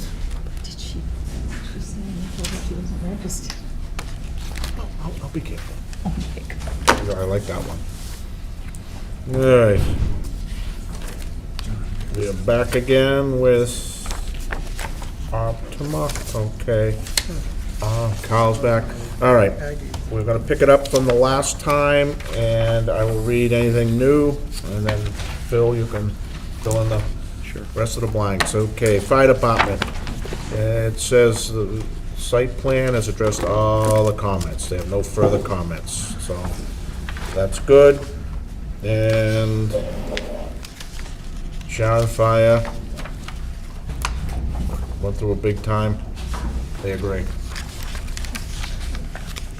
We'll take it. I believe that. We agree, so I assume they work together, so, but at least we got it back all at the same time, which is good. All right, and the next thing, Board of Health will not be meeting prior to February 4th, therefore they'd like to make internal comments on this project. The Health Department has no concern, however, reminds the applicant to provide both trash and recycling per mass waste ban, and you must apply for a hotel permit through the Board of Health. It should be, or the Health Department, it should be determined that the hotel falls under Walpole jurisdiction, and if you add a food or pool operations, you're going to have to go to the Health Department. So, once again, doesn't say yes or no, does it? But the thing that's a little different here this time is the Health Department would like to make internal comments on the project.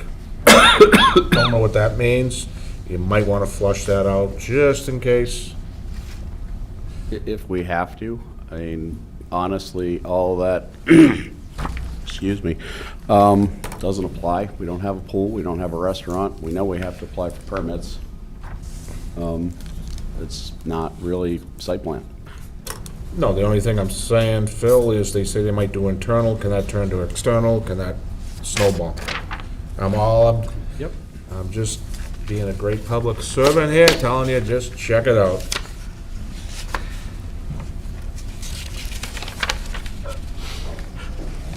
All right, the last, we have nothing else other than cows, and this is dated the 29th of January, which is only a few days ago. So, have your team seen this? We have. Okay. All right, Kyle, have you discussed this with these guys since this time, or? Yes, I have. Actually, prior to writing it, a lot of the issues in it were discussed. The applicant and the engineer have been very active, and we have discussed a number of items on here. Okay, do you want to, instead of going through the ones that are killed, how about just the ones that are, you feel outstanding, or? Not really. There are some things outstanding. There's a good bit of discussion about charging stations and where to locate them. We're in agreement about that, that they still have to go on the plans, or there's a few on there now, but that has to go on. We've got some remaining construction details, light pole and base, sign summary, details for signs. Those are all real easy things. I know sediment and erosion control to be dealt with the Conservation Commission. They have a plan in there for it. And then I have some usual edits about, we've gone through the drainage now. Actually, the biggest thing we've gone through since we last discussed this was we went out, did test pits, thorough review of the drainage, both for the Planning Board and for the Conservation Commission. Those issues are resolved. They've submitted a new report. It conforms to your regulations. Everything is good with that. But there are still a few lingering plan issues about showing inspection ports, labeling elevations, showing test pits on one sheet versus the other, and a little more detail on the infiltration systems. But we're very comfortable, I am very comfortable with these things as conditions of approval. We've recommended one condition regarding exploring the existing wastewater system, cameraing it, and repairing any defects before new buildings are brought online. We've actually asked that that be separated out as a special condition, but I'm in good shape with this, Mr. Chairman. Everything's out that I'm concerned with is outlined in my memorandum. Okay, so it's all, we're talking little itty-bitty things, Pretty much. that more like drawing issues as opposed to design issues. And you want the sewer line camera? Yes, Okay. Is that the one that runs for Applebee's? yes. Okay. All right, so you're all set there. Go back to Kate. So most of my questions, you're gonna say that's not site plan, but if you can humor me for a minute, just so I understand. Sure. I'll keep it brief. So, I was looking at this. Okay. Okay, and it refers to, like, under the water agreement, it refers to Sharon units. When they say Sharon units, they're referring to the entire project, just those, not the actual hotel, like, The hotel is spelled out as the hotel, it actually straddles. okay. And then, in the agreement, it said not in the water portion, in the other portion. It said something about, the rooms were permit and assessed by location. So do they actually look at, like, the town line and say, these rooms are in this town, these rooms are in this town? That's what they tell me they're gonna do. Okay. And then last question referred to the public safety section. It said that all the calls came into Walpole 911, and then Walpole would notify Sharon, so both towns would. Correct. That is where Respond. it currently stands. My question is, I think that makes sense hotel-wise and all of that, but like, let's say something happens in that building, yes. Does Walpole have to respond to that, even though it's not technically in Walpole? I'm only looking at it from a resource issue, you know what I mean? I understand, and what I have been told by both deputy chiefs, at least from the fire department, is it depends. Okay, Because they have an agreement for mutual aid, so so they'll make a judgment. they're gonna make a call. Okay, Um, I just Yeah. envisioned, based on reading this, Yep. both towns coming with full force, you know what I mean? No, I don't If think some- that's there's a gonna call happen somewhere unless it else, gets then- really bad. Okay. So I don't know the ins and outs of how people get dispatched, but I have been Neither do I, assured so- by both departments, administrations, that they got this. And I actually asked the two town administrators, based on your comments and from the Sharon Zoning Board, that, you know, they may want to relook their intermunicipal agreement to make sure all of these pieces have been addressed. And I was informed that they've got this. Okay. And I can be quiet now. Thank you. So, All set, Kate? Yep. So, I don't really have any questions. John? Out of curiosity, who is the closer responding unit? Walpole Fire or Sharon Walpole's probably closer. Fire? No change for building placements, the flow of the traffic is the same? No, actually, this is, the buildings are exactly the same. But we did spend a lot of time with the two fire departments, which is why we didn't make the last meeting and we had to continue tonight. So this area has been slightly redesigned to allow and meet NFPA 20 or whatever the current code is. Because at one point we had problems with the center line and the swing. So that now works. This is the old one. Yeah. All right. That's the new one, I think. Yeah, that looks wider. Which one do you want us to I would like you to approve? look Or at you this one. just And in fact, pick I'm one? just gonna do this. Keep things easier. So, this has been widened, there's a little, we're calling it a mountable island in the middle, so you have ingress, egress, fire trucks can make both without crossing the center line. This is now a one-way, so basically around this building, it's coming in this way and going out that way. Only because it was brought up last week or last hearing, I was right, there is no drive-through, it is not on the plans anymore. I'm glad to hear that. I was right. I'm glad to hear that, too. Mr. Chair, we did remove it. It was on the last set of plans. It's not on the set of plans. So the flow has been slightly adjusted. This throat here and there have been both widened to 20 feet, that's code, it was previously 16. And we did that basically by shading down the landscaping islands to provide the fire trucks access. Other than that, the plan is exactly the same. So we spent a lot of time with the two fire departments to get their trucks to go through the site, and I'm confident that they do now. Okay. Any more, John, or you all set? The Applebee's restaurant will basically just stay the same. With Correct. No alterations at all. Mm-hmm. They'll just get all the additional customers from the hotel now. They will have No one's some, going yes. to want to go anywhere else. It's amazing. Once we proposed this, they decided they wanted to keep their lease. No, I don't believe I have any more questions. Okay, you guys still gotta go see District 5-4 or something? We, For your curb cuts? yes, we still have to go see Mass DOT, but we can't officially do that until we have site plan approval. Yeah, I know you said there's already one there now, but as far as coming out, because you're coming out of Applebee's, now and again. Mm-hmm. When you get it, but coming out of there, it's, trying to get in the left lane to go down this way is gonna be tough, but not my problem, Still is. right? Unfortunately, yes. Yeah, no, I understand that, and the thing I can see, but these people in the hotel, they're probably going to Boston or whatever, or go, at least go and go back to Providence, but still, it's not an easy thing to get out of, but they'll learn. Next question, or a comment. Looking, your parking lot, well, it's in Sharon, so I can't comment, so don't really care if it falls into 95, but you guys are right next to the We are. layout. Yeah, I mean, the layout. you're on the hill, right? Right there. Does DOT get involved in that, or? No. So, nothing's gonna go tumbling down? We certainly hope not. I only care because I go that way, so I don't wanna, but I just saw that and I said, wow, you guys, I know it's up on the hill.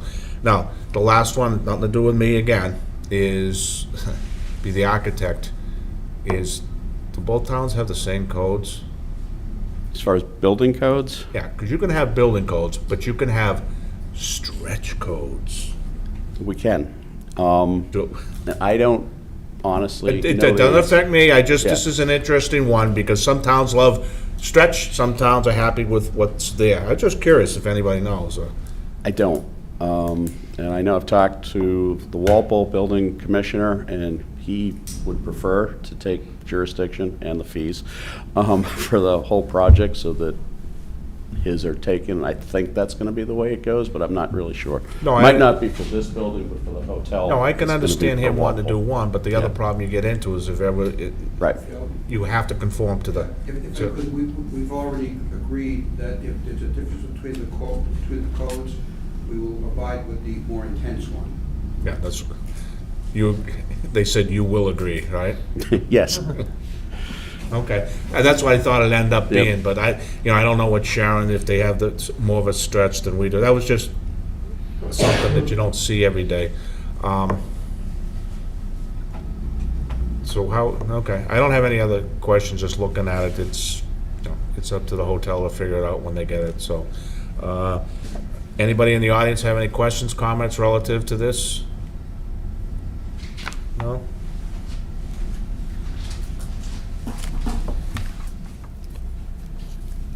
Oh, sure. Good evening, John Lee, 235 Lincoln Road. What's the height of the building that's in Walpole, and what's the height of the building in Sharon? Because Sharon has a much higher building allowance in their Well, zoning. if we're going by, I assume we're going by ours, Phil, so what, 55? Yes. Oh, it's not, shouldn't be 55, it should be about 52. 52. Unlike the project that was proposed in front of your board several years ago, this is a flat building that conforms to everything in Walpole zoning. Oh, so Sharon's got a higher one. It does. Okay. All right. Any other questions, comments? No? Okay. You're all set? I'm all set. Everybody all set? All right, and what was, so before we kill this, we just had the one, if I remember, just the one you have, Kyle, for special condition? You didn't have any others, did you? Two. One is the cleaning and cammering and repair of the sewer line. The second would be to remedy the issues in my January 29th memo. Standard. What? The Conservation Center say that? I didn't see it here. Conservation has an issue, Phil. That's not good. Sorry? They have an issue. I don't, We're not aware of any. I didn't I see thought you it. had to go back to them for something. You're out of there? They have to accept this plan next week. All right. That being said, we can either I don't have it. cut it tonight, That's okay. I'd vote like it, to. Their meetings next but if it changes, you gotta come back, or just hold it open until you get theirs and just come back for the, Yeah, Mr. Chair, we've met with the Conservation Commission several times, and they've seen everything here, and we have an existing order of conditions. We're not going for a new order of conditions, we're going for a modification. We're going to just swap the plans. And so I would, for a number of reasons, I would like to close the meeting, and we'll take our chances with Concom. you will take it, okay, you understand, you're rolling the dice, Yes. so to speak.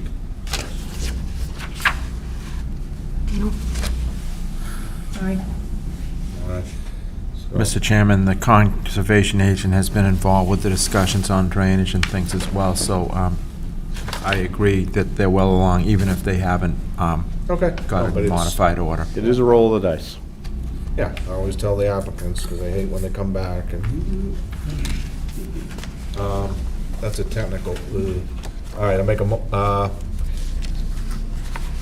for the special condition 1, that the sewer line is cambered and all repairs must take place prior to the start of, New building being new put online. building. How about just before the new building starts, because you don't want that in case you gotta rip your stuff up, Kyle. All right? Because I assume you're gonna go right for that anyway, because that's gonna be right in the middle of everything. Yep. At least that's the way I'd build it. Makes but- sense. And the second condition is that everything on Kyle's letter of the 29th be incorporated into the plan prior to endorsement. Okay? Have those as special conditions. I'll make that a formal motion. Second. Second, all in favor? Aye. And I'll close it after we vote. Maybe.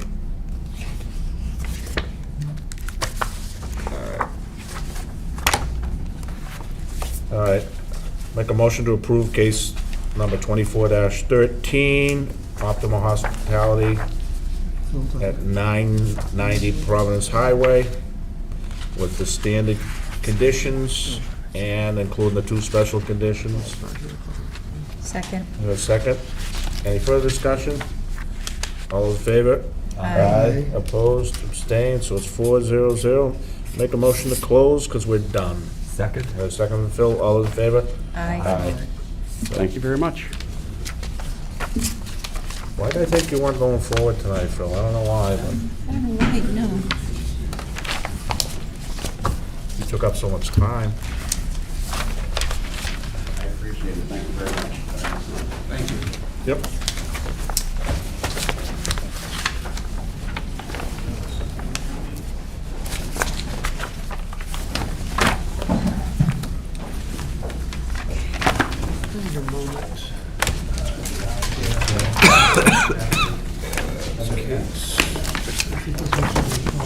Thank you.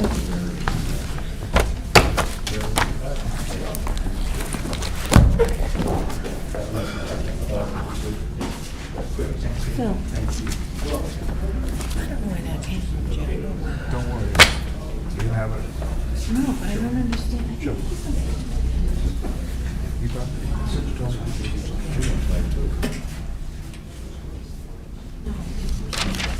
Okay, well, that's why I asked. I know, he's the one who brought it up. That's all right. I'm sorry, they gave me. Oh, yeah, no. How goes the battle, Carl? Very busy. Sorry about that. Yeah. This busiest February I've ever seen. Really? What do you think that means? People didn't shut down when it's full. Yeah. Which is unusual. How are you feeling? No, I just spoke. Your sugar's good? They get just went for the physical, they called it all worked up at one.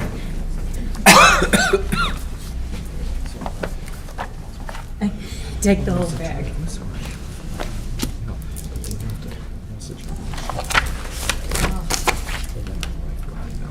Oh, now you're in trouble.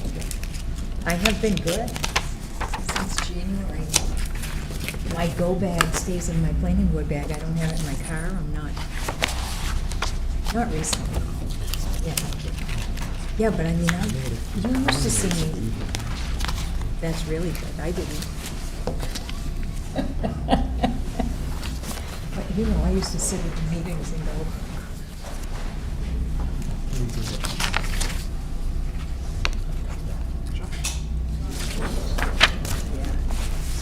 Yeah, and the sugar, that's, honestly, yeah.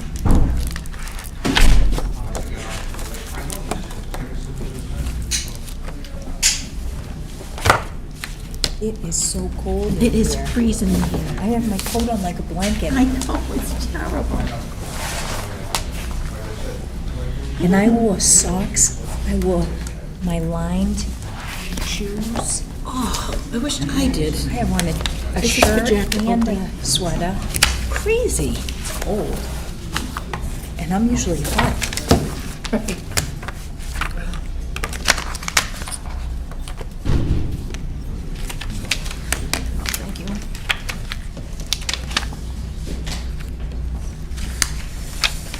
Oh, man, it is freezing.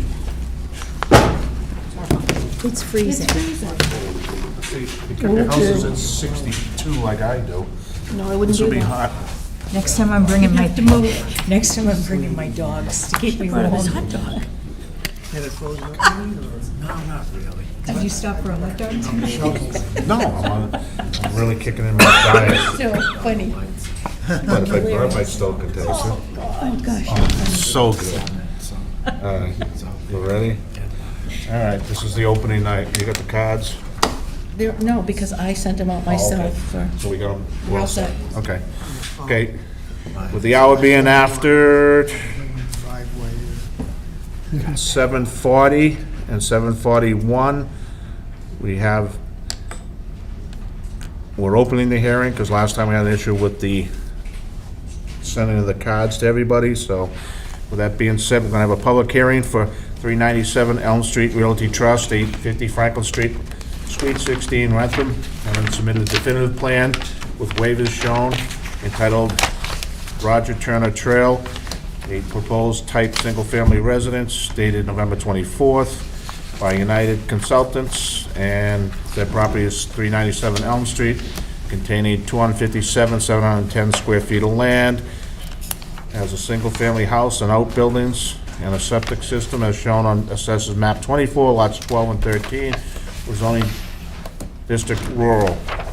3 drainage easements are proposed for the development as part of 2 infiltration ponds, a swale, and a common driveway is being proposed. So that is for the public hearing for the subdivision, and as continued from the 16th of January, 7/21, we're gonna have a public hearing at 7/21 for special permit for common driveway under section 10E of the bylaws, for the same assessors map and so on, and this is all gonna be heard under one at the same time, voted different, because it makes sense to have it all. So with that being said, we have the hearing open. We sent out the cards to make sure everybody got them, so we're ready to roll, and if go for it. Good evening, Rick Goodrow with United Consultants. Here this evening with me is Tom DePlacido and Jeff Robeson from the 397 Elm Street Realty Trust. We had been in to see the board last year with a preliminary plan, as you may remember. for this project. Project consists of a small roadway that we've shown here. I'll actually turn this around, that you've had an opportunity to look at where the property is. I'm sure the board members know. But what we've proposed is a small roadway here, approximately 230 feet in length.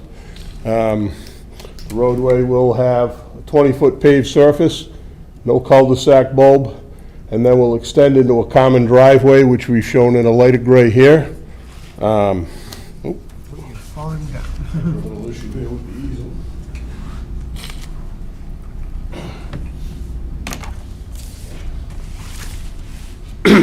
easel. Sorry about that. Extending into a common driveway and then into a driveway to provide access to the 3 proposed lots that will be part of this development. We have also provided for 2 infiltration basin areas.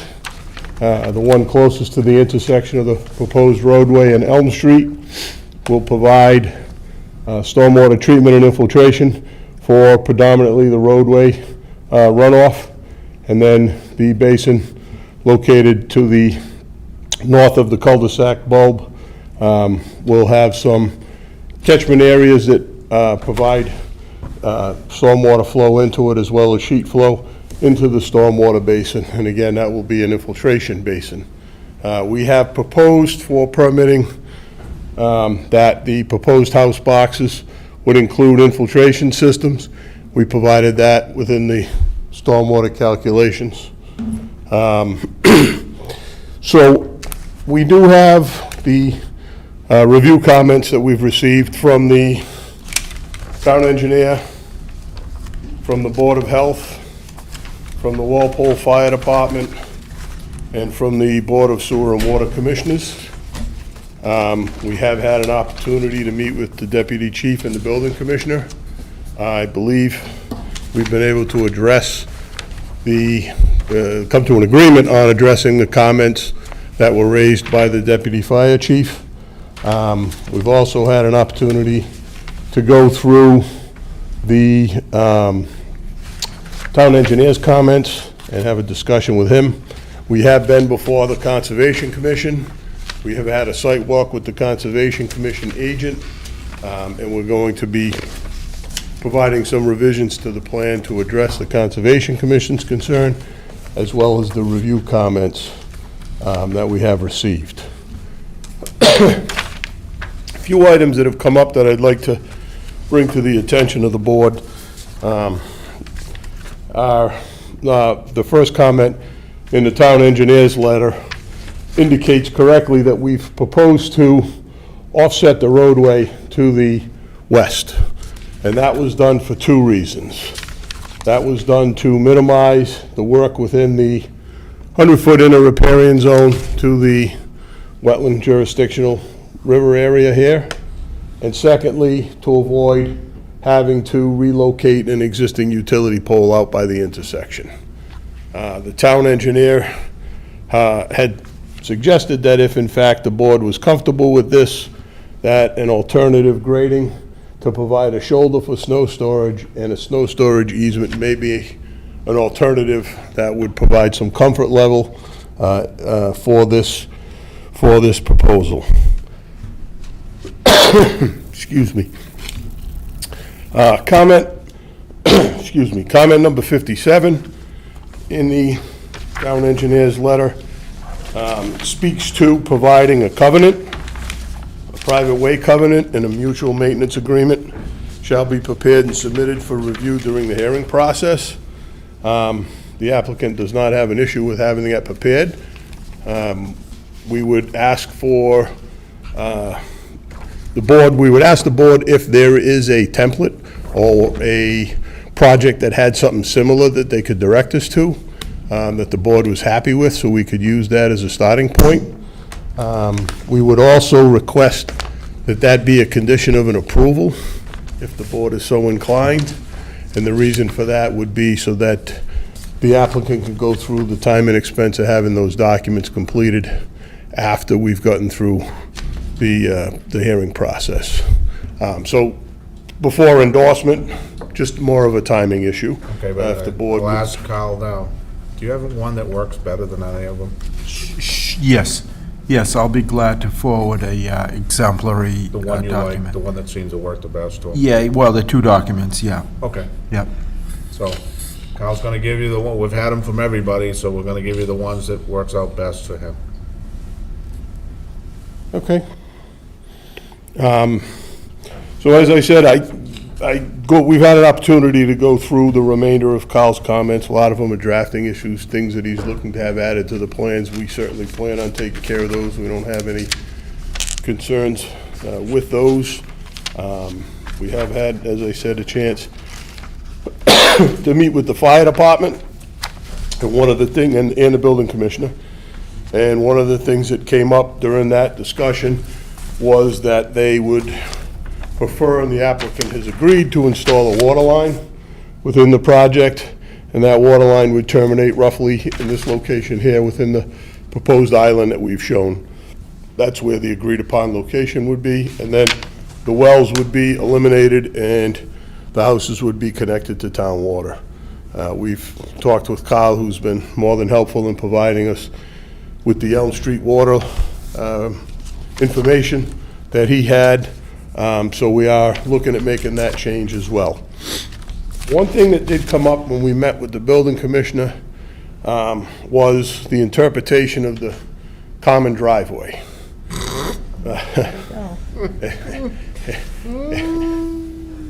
Don't listen to him. Oh, boy. No, Staying out of we've had that before, the interpretation. There's been a battle. Okay, so I just wanted to be clear on what we did and why, and make sure that the board's comfortable, which is his recommendation to us, but I certainly want the board to understand. So the bylaw requires that the driveway be no more than 300 feet in length. So the 300-foot point would be measured from here and would terminate right in and about here. So we provide access to this lot here with a second access point here, well within the 300 feet. And we've provided an access point to this lot here, but we've provided a second access here. And the reason this second access was provided, as well as this access in the configuration it was to be able to turn the fire truck around in two separate locations. We could certainly close off that access point, but we would prefer to keep it. However, that access point exceeds the 300 feet. So the question now becomes, does the first access point meet the definition in the bylaw, or is it to the second access point? And therefore, there could Okay. potentially be... First one's under 3. Correct. Second one is, Just over 3. second one is? Correct. This second driveway this lot is over 300. The first one is not, the second one is. So when you're hitting lot 2, you're beyond the 300 feet? Yes, when you hit this driveway, you would be beyond it. But you said your first access to Lot 2 was before the 300 That's correct. feet. So, no, he's saying, if I could, Yeah. he has access to the lot. He's just doing that third outside of the 300 feet for the fire department. Yeah, no, I understand. So, you're cutting it short for the one to lot 2, as I see. You're going down like that, correct? Correct, this one. Yeah, so you got it there, so, all right, you got it. So then we've just provided a second one that's over it, and the building commissioner said, go see the planning board and get their blessing, because they John, issued there a you special go. permit. He's letting you rule. Yay. No, my interpretation is you meet it, but once you get beyond the second one, if you went to the third, that doesn't count because that's your driveway. Right. And if someone happens to decide that they want to knock on somewhere else, we don't limit how many times you can. If you couldn't do the second one, there might be an issue. Correct. But you But I can do just it. wanted to point it out and make No, sure everybody's that's- aware I of think it. everybody understands that here, is you can do it, and if someone wants to stab another one, another 5, we don't really care. Because you meet the intent of it. Okay. So, that's basically an overview of the project. Certainly like to hear any questions that the board may have. Okay, I'll read the stuff that's come in. January 16th, sewer and water. They have no comments. So whatever that means. I assume they're all happy. You can do Carlton at Fire Department, dated January 2nd. Talks about, yeah, they want over, this was dated January 2nd, so dead end over 150 feet. He hasn't given us anything more current, so you're gonna have to get something current from him. Correct. So we had the opportunity to meet with the deputy fire chief and the building commissioner. And when we went through the turnarounds, we went through the grading, we went through the widths, those addressed most of his concerns. The big one remaining was the water. The applicant then agreed to put the water main in, and he seems to be happy. So when those changes are made, he's asked for a turning template to be put on here so we can show where the fire trucks will turn around. We provided him a sketch at the meeting that showed that. He was comfortable with it. So we anticipate when revised plans are submitted that the deputy fire chief will provide us with a clean letter. Yeah, he hit the same thing with snow, and he's talking about terrain. What's he talking about? Where's the problem? I don't want to speak directly for him, but I think there might have been an issue when he was trying to interpret the slope of the roadway. Okay. Because he said when he double-checked it, he realized that it was all less than 7%, and he was fine with it. Okay, because I know once you get on top of the hill, it's all just nice, easy down the back. Correct. All right, so you're gonna get an updated one on that? Yep. And let's see, Board of Health at their, that's the same one? No, that's the preliminary. At the January 8th meeting, voting unanimously, they approved the plan. Wow. The first one tonight. They don't like construction within the wetlands. If project's approved, you gotta do the future.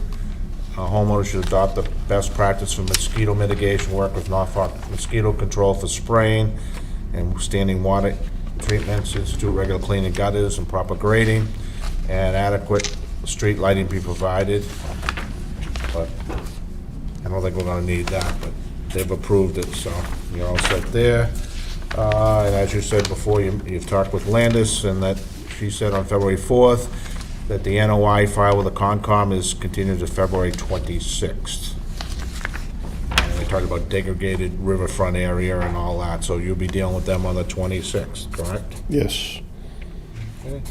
And the last one, Carl's, and Carl's is from January 16th. I don't know if you all set to what you want to read, Carl?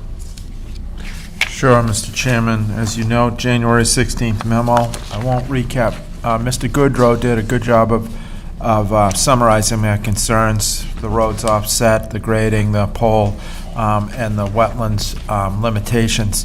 I will say this, between the wetlands and the lot configurations, frontages, and areas, I don't really see a solution to avoid the offset road and the right-of-way. I did comment, there's a lot of comments in here, but a lot of them are drafting and clarity issues. Some of them will help me understand the drainage, and a lot of them are plan presentation, getting them to use our standards and see things on the plans that we're used to, because I don't know how many of these United has done here, but they're not as familiar as some others on the way we want things. So there's a whole lot of comments in here. We're up to, 58 comments. So I'm not going to even dream of going through all those, but I'm a little concerned about the road shoulders, and I need some clarification. I will point out that this site currently drains, the east side of the Elm Street School pretty much drains into this back of this property right now. Their parking lots from about the front of the school on back all drain down, as Mr. Goodrow has pointed out. And their design is actually accommodating the school stormwater. The second basin back is really there because it has to handle a lot of that water. To the rear of the lot, the water is going to be redirected and passed through to the abutting conservation land. So they've done a good job with the drainage. It's not the easiest thing, and they're expending territory in their subdivision. Essentially, they handle the school's stormwater. So it took a little while to understand all that, but Mr. Goodrow came in and we went over it. They've done a good job on it. We've done soil testing. They have some of the best testing techniques that I've seen out there. So the design's solid, as was discussed. The road slopes conform to the subdivision rules and regulations. And I don't note it in the letter. I may have commented on it, but I didn't say it in the heading. But I did look at the common drive standards, and it seems to meet all the standards. And you probably already hashed through the most sensitive, the length and whether, you'd all just discussed that. So it meets it. And we've gone over this with Mr. Goodrow. I think we can square this away, and I'll provide them exemplary documents. But if you have any questions on all these, let me know. Otherwise, I think we can get this thing straightened out. And out of all the things, I'm really not crazy at all about that telephone pole being close to the easterly rounding. I really don't like to see them sitting on the curb. But if you go driving around town, you can see a lot of telephone poles that are very close to curbs. Like Bulker and North Street? Yes, that one is particularly close to my heart. You know, Mr. Chairman, I grew Mine up in that too. area. Yeah. So anyway, that's it. If there's any questions, please let me know, but we can work this out. All right, John? I have a question. I thought it was normally covered in this development impact statement. Isn't there something about earth removal? How much of the hill do you have to take down to do this? The hill? Yeah, because doesn't the hill come pretty much right to the road, basically? Correct. So we have, a cut proposed for the roadway construction and for the 2 pond areas, high point in the middle, and then some sloping there. So how much earth do we talking about taking away? We haven't had a calculation done for the earth removal yet. Isn't that a feature we need to address? It's done within the road. This is unlike. Oh, it's walls like, with- okay, it's not with. Yeah, it's not like, I see what you mean. John, they're not taking it and then Right. running away with it. We're He's- talking about just the road. But I guess the question would be, are you guys reusing that somewhere, or is that excess? There'll be some excess. Okay. I would expect certainly there will be some excess with the excavation of the road and the ponds. Okay. As a common driveway, how are you gonna handle the waste pickup? Is this gonna be a private road or a public The road? road will be private, and the common driveway obviously will be private. Yeah. So you'll have a separate trash pickup service coming in to handle the 3 houses then, is that right? No.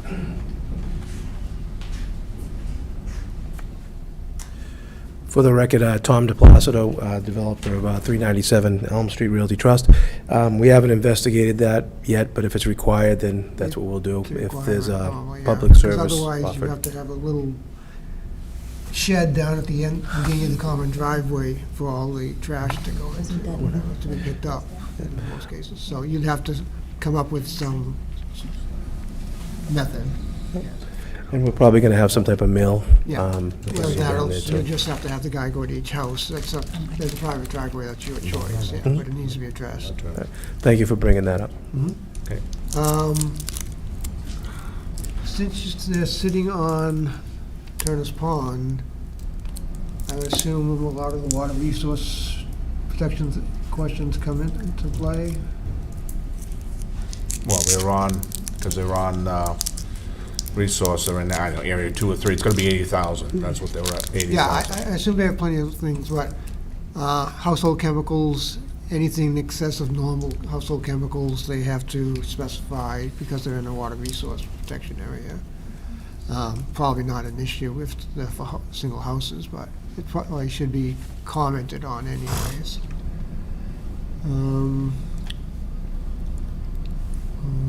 So you'll be going away from the individual wells, just getting water from the town?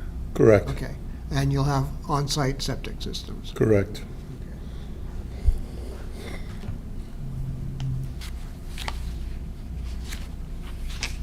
And was snow removal addressed?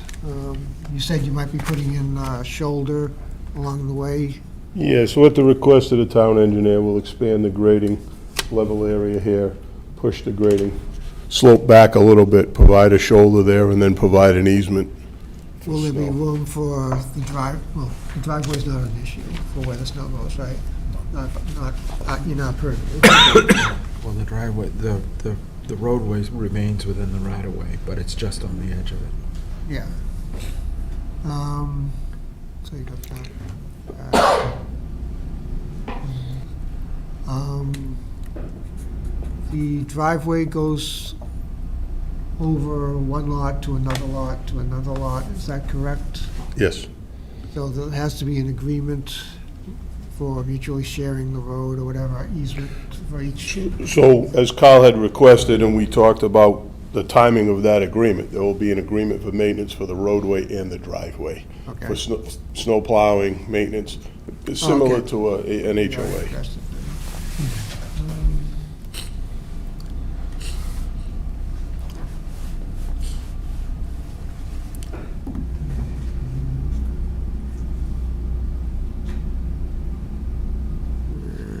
Where's the plan?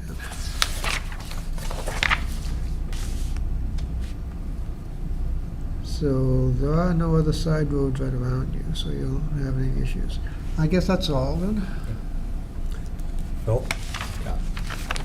All my questions have already been answered. Did we note on the cover sheet, though, that I couldn't remember if we noted that the Oh, yeah. scale needs to be 200 feet as opposed to 800 feet for on the cover sheet?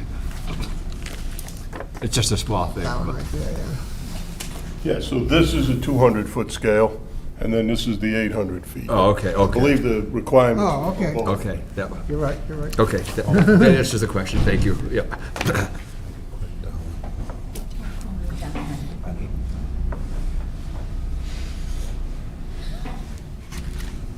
Hey, darling, you're up. Yeah, funny.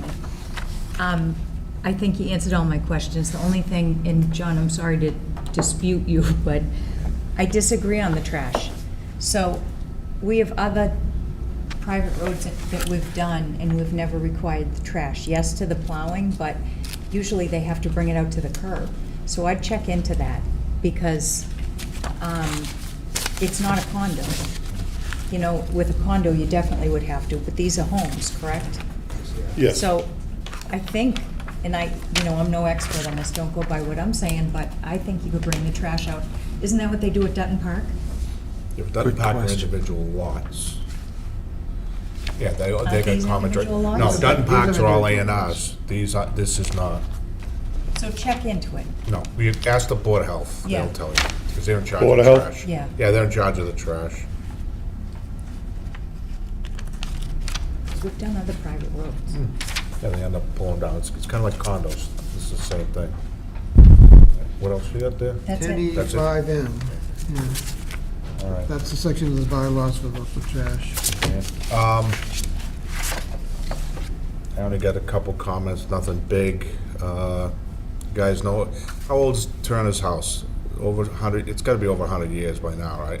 It does fall under the historic. We did actually file for demolition permit and got we did get a response back from historical through the building department that it's not in that great a shape and not really interested in it.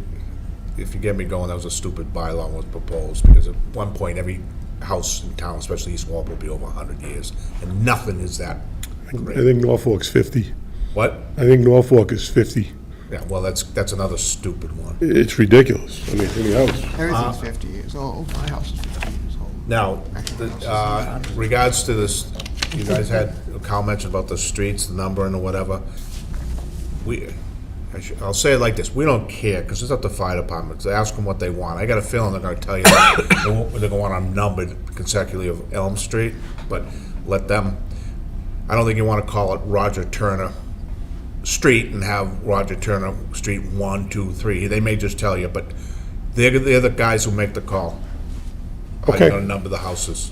We can certainly circle back to the deputy fire chief if he's the guy to, Yeah, he'd be the one to do it. And also, typically, I think I've seen it, is you put a little sign out there that says 397, 398, whatever. So let them, because they're the ones who, that's their, it's a small detail, but a good point, Mr. Chairman. yeah, it's just until you need them. Yeah, just how we do the signage, I think we can Yeah. work that out to your And, satisfaction. That was all my comments, so you got a little bit of work, and... I did have one question, if I may. Oh, If in fact, the fire department suggests Elm Street, would the board want to name the street, or just, if they want, if they suggested that these have Elm Street addresses, yeah, you don't have to name the street. then we wouldn't name the street, because we No. had to provide 3 names. You put Elm, 396 Elm, 390, whatever, so it'd be known as Elm Street. Okay. So when you go by, Yeah, I think that would be the cleaner way to do it for the 911. yeah. Yep. Thank you. All right, now, we're all set. Anybody in the audience? You have any questions? There we go. Come on up.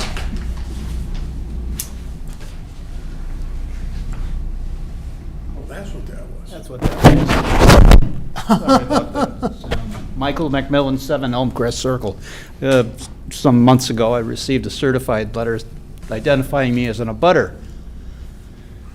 And of course, I was concerned about how I abutted, and I looked at this stuff, and I couldn't see how I abutted. I'm on the north side of Elmcrest Circle.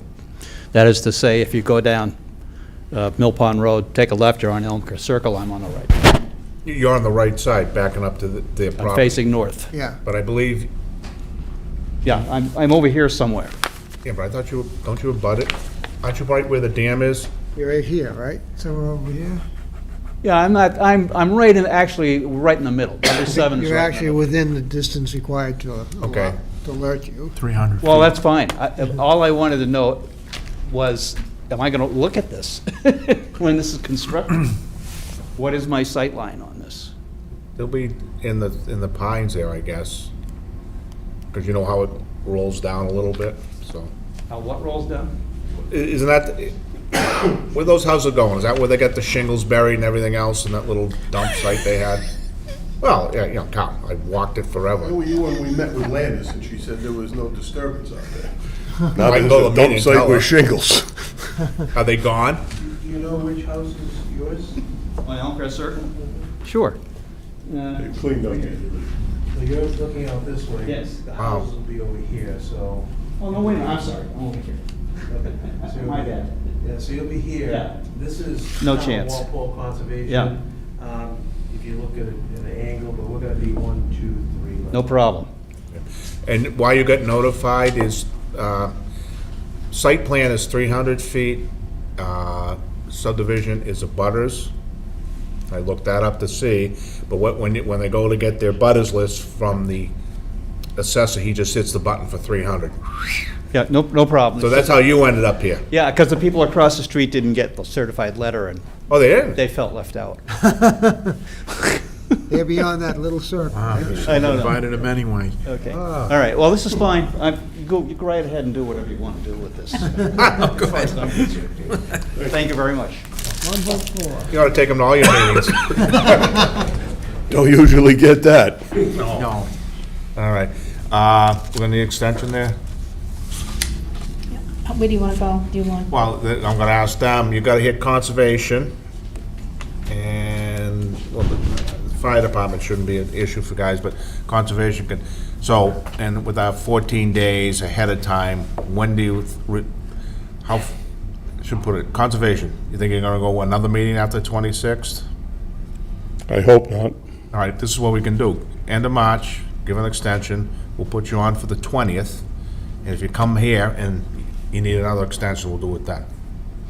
How's that? That sounds good. So you're going to give them an extension through what, please? March, can we have extension through the 31st? Okay, make a motion of extension through the 31st of March, 2025. Second. There's a second. Kate, all in favor? Aye. All right, we'll put you on for the 20th, right behind, the same order as tonight. Actually, no, you won't go behind Optima, you go behind, what, At 710 is Winter Estates. 7? 6:20 is Kearsarge, I can put them on at 7:15 in front of Kearsarge. All right. That's a long wait. Yeah, we don't like Kearsarge, yeah, 7:15. I don't care. I don't like these guys, but they're quicker. So 7:15 on the And 20th, Apparently it looks 7:16 better you than get two Kearsarge. and 7:16 for the special permit for the, Getting in trouble. for that. Now, if you find out that you can't go, because you're gonna be delayed, you don't have to show up, you can just send us a letter and ask us for another extension, and when you Right. think you'd be ready. Grant you an extension and ask for a continuance? Yeah. Okay, You don't thank have you. to show for that, so if you just do that. And also, Okay. Jack, I thank never you. received a street name request. And that goes in line with what you just said about. Okay, you want the official? We're gonna- Yeah, I think we have All right, to. we're gonna need a street naming request To us. to us, and it just goes down to them. So you'll be talking to anyway, we're just closing our loops.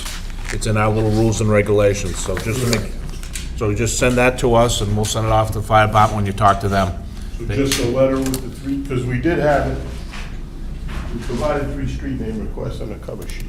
But it has to be a formal, because I have to forward it to. Yeah, she has, it would be a formal letter. Right, And we'll, please. and it'll go down to the fire department, just send it to Kate. And then we'll send it to the fire Email or a department. formal letter? Emails. Email? Perfect. Night. Thank you. Bye-bye. And I think that's a, we don't got anything, because nothing left on the agenda, there you go. Motion to adjourn. Okay. Second. All in favor? Aye. Done.